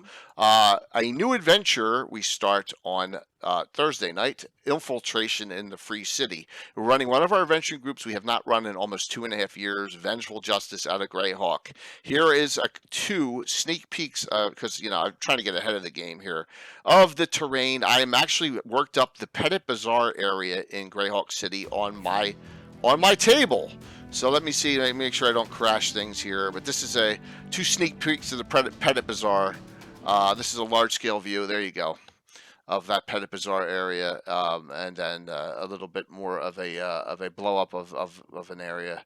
So there you go. So I'm trying to get some Greyhawk detail on my tabletop for play. 2 to 3 weeks in this setting, and then I go on vacation, and then I actually have some time off there. So that is Thursday. Friday night we have the Fantasy Mapping Show with Anna. Another great show. Cannot wait for that discussion. Jared Blando is our special guest as we talk about setting maps on Friday. Yep. Saturday morning we have Casey Brown's Bandit Kingdoms tournament, Eric, the BK20 finale. It didn't finish the last time he ran it, and he wants to go do it to its completion. So we're going to see a Living Greyhawk tourney again on stream Saturday morning, 10 a.m. And then next Sunday's discussion, we'll finally get to this one, Anna, unless it get changed again for the third time. We'll do. Okay, yeah. But I'm thinking of doing Greyhawk instead. I'm thinking of doing Greyhawk City recent history instead of Principality York and Pomarsh. I'm not 100% sure. Well, yeah. And then, Anna, you're part of this. In 2 weeks, the 21st, our next Saturday night special, Adventure 922 Sidetracked, and it'll have Mike Disney, Tea Time with Taryn, Stella Luna, Anna, Jose Ortiz, and Casey Brown are playing in it, as well as possibly Tumblr's wife, Kayla. She hasn't confirmed, but that'll be the group. So I'm going to cross over and meld a couple in. Eric, I know you're too busy. That's why I didn't ask you, man. I know how busy you are. but I'm mostly awake. Yeah. But we will, after Gen Con, I want to get the Ed and Eric and Anna and Stella and Eric Boyd and Tony Winslow Brill adventure group back together after Gen Con. Eric, is that fair enough? We'll do it at that point. Is that our 2-drink minimum? Yes, 2-drink minimum. Two-drink minimum. Yes, Yeah. we'll get that adventure group back together. I'll need that after Gen Con. Yes. Yeah, Absolutely. We'll wait until Gen Con and when you have some free time. But we need to have a part 2 of this discussion tonight as well, or go off into a couple other tangents as well and connect some dots. So we'll decide what the topic is, Ed. If you have something you'd love to discuss, I'm telling you, it is such an honor to have you on. It's wonderful. We have a blast with the discussion. Eric, same thing here. I really appreciate the input and the interlinking with everything. But we'll set that up for 6 I'm the weeks. Ringo Starr of this conversation. I'm just happy to be here. Well, it's better than being Pete Best, right? Oh, dear. Your Ringo's good. Oh, dear. Yes, you don't want to be the Pete Best. So. Even though he was probably the most attractive one of the group, right? And that's Oh, with that. You know, speaking as a guy, it was like, yeah. But, yeah. So what we'll do now, let's do the giveaways real quick. No, we're good here. Ed, the sexual connotations tonight, I don't think it'll be a problem. So don't worry. Tomorrow morning, this channel will probably still be here. Everything is fine. So next time we can start pairing up various wizards. Let the people vote in chat. That would be awesome. Let's do the giveaways. All right, who's gonna mash auto? Here. Thank you. Here we go. Let's do these. These are both. The first winner will get a $25 gift certificate to CSL Entertainment, Carlos Licensing Company. Second one, a $20 gift certificate to Reaper Miniatures. Sound good? Here we go. First winner is Josh Pop. Oh, now that wasn't fixed. Zarathon. Wow. Really? Look at that. Oh, man. Zarathon, the winner. Oh, my gosh. Second winner. Zytec. There you go. Zytec. 2K. And Zytec, I will send you the Reaper miniature gift certificate. Grats to both of you. And note one last thing. Virtual Greyhawk Con is going well. The artwork, if you saw, is wonderful that Carson Druitt did. Here's the link to it. We have 54 events in now. Sign-ups for events start in a week. And it's going to be a fun time first weekend of October, and we have a bunch of streams. We have a bunch of really cool DMs that are participating. We got Alan Growy, we got some wonderful people. Casey Brown has a new tourney he's doing for out of Living Greyhawk. Groster is Eric. Do you know anything about Groster? I don't know much about Groster. But he's going to set up a brand new tournament, and we're gonna have a lot of fun. Greyhawk Reborn is participating as well, so a lot of really cool things. So I've talked enough here. So we're gonna raid into. I'm gonna raid into the Nat 20 show tonight. Sound good, everyone? Thanks, Ed. Thank you. Thank you. Anna, thank you. Thank you. Great to see you guys. Yes. Great to Yeah, chat it was with you and awesome hang out. fun. Yeah, Thank you all for coming by. Yes, we'll set up the next one in the very near future. I know we all have a lot of fun with these discussions. It's just great just to sit back and relax and just chat about gaming. Is there anything better in the world to do than talk about D&D? And that's what makes Not them really. Exactly. All right, everyone. We'll see you all. Set up the raid for Nat 20s. Hang out for that, please. And see you soon. I guess I'll see you Wednesday night during Legends Lore, our next show. I hit the wrong button. Did I hit the wrong button? No, looks good. Look at that. We're only a half hour over tonight. Woohoo! Only a half hour. That's a record. Yes. All right, let me set that. Thank you all for the follows, the subs, the cheers. Thank you so very much, everyone here. All right, Nat 20 show, setting it up. See if we can get over 75. That would be awesome. Looks good. 76. Not a good guess. 5, 4, 3, 2, 1. Enjoy. See you in a couple days. All right, we are done. Let me exit the stream here. I did not crash, which is good. I was worried a little bit. It was a crash pre going in, but it didn't happen tonight. So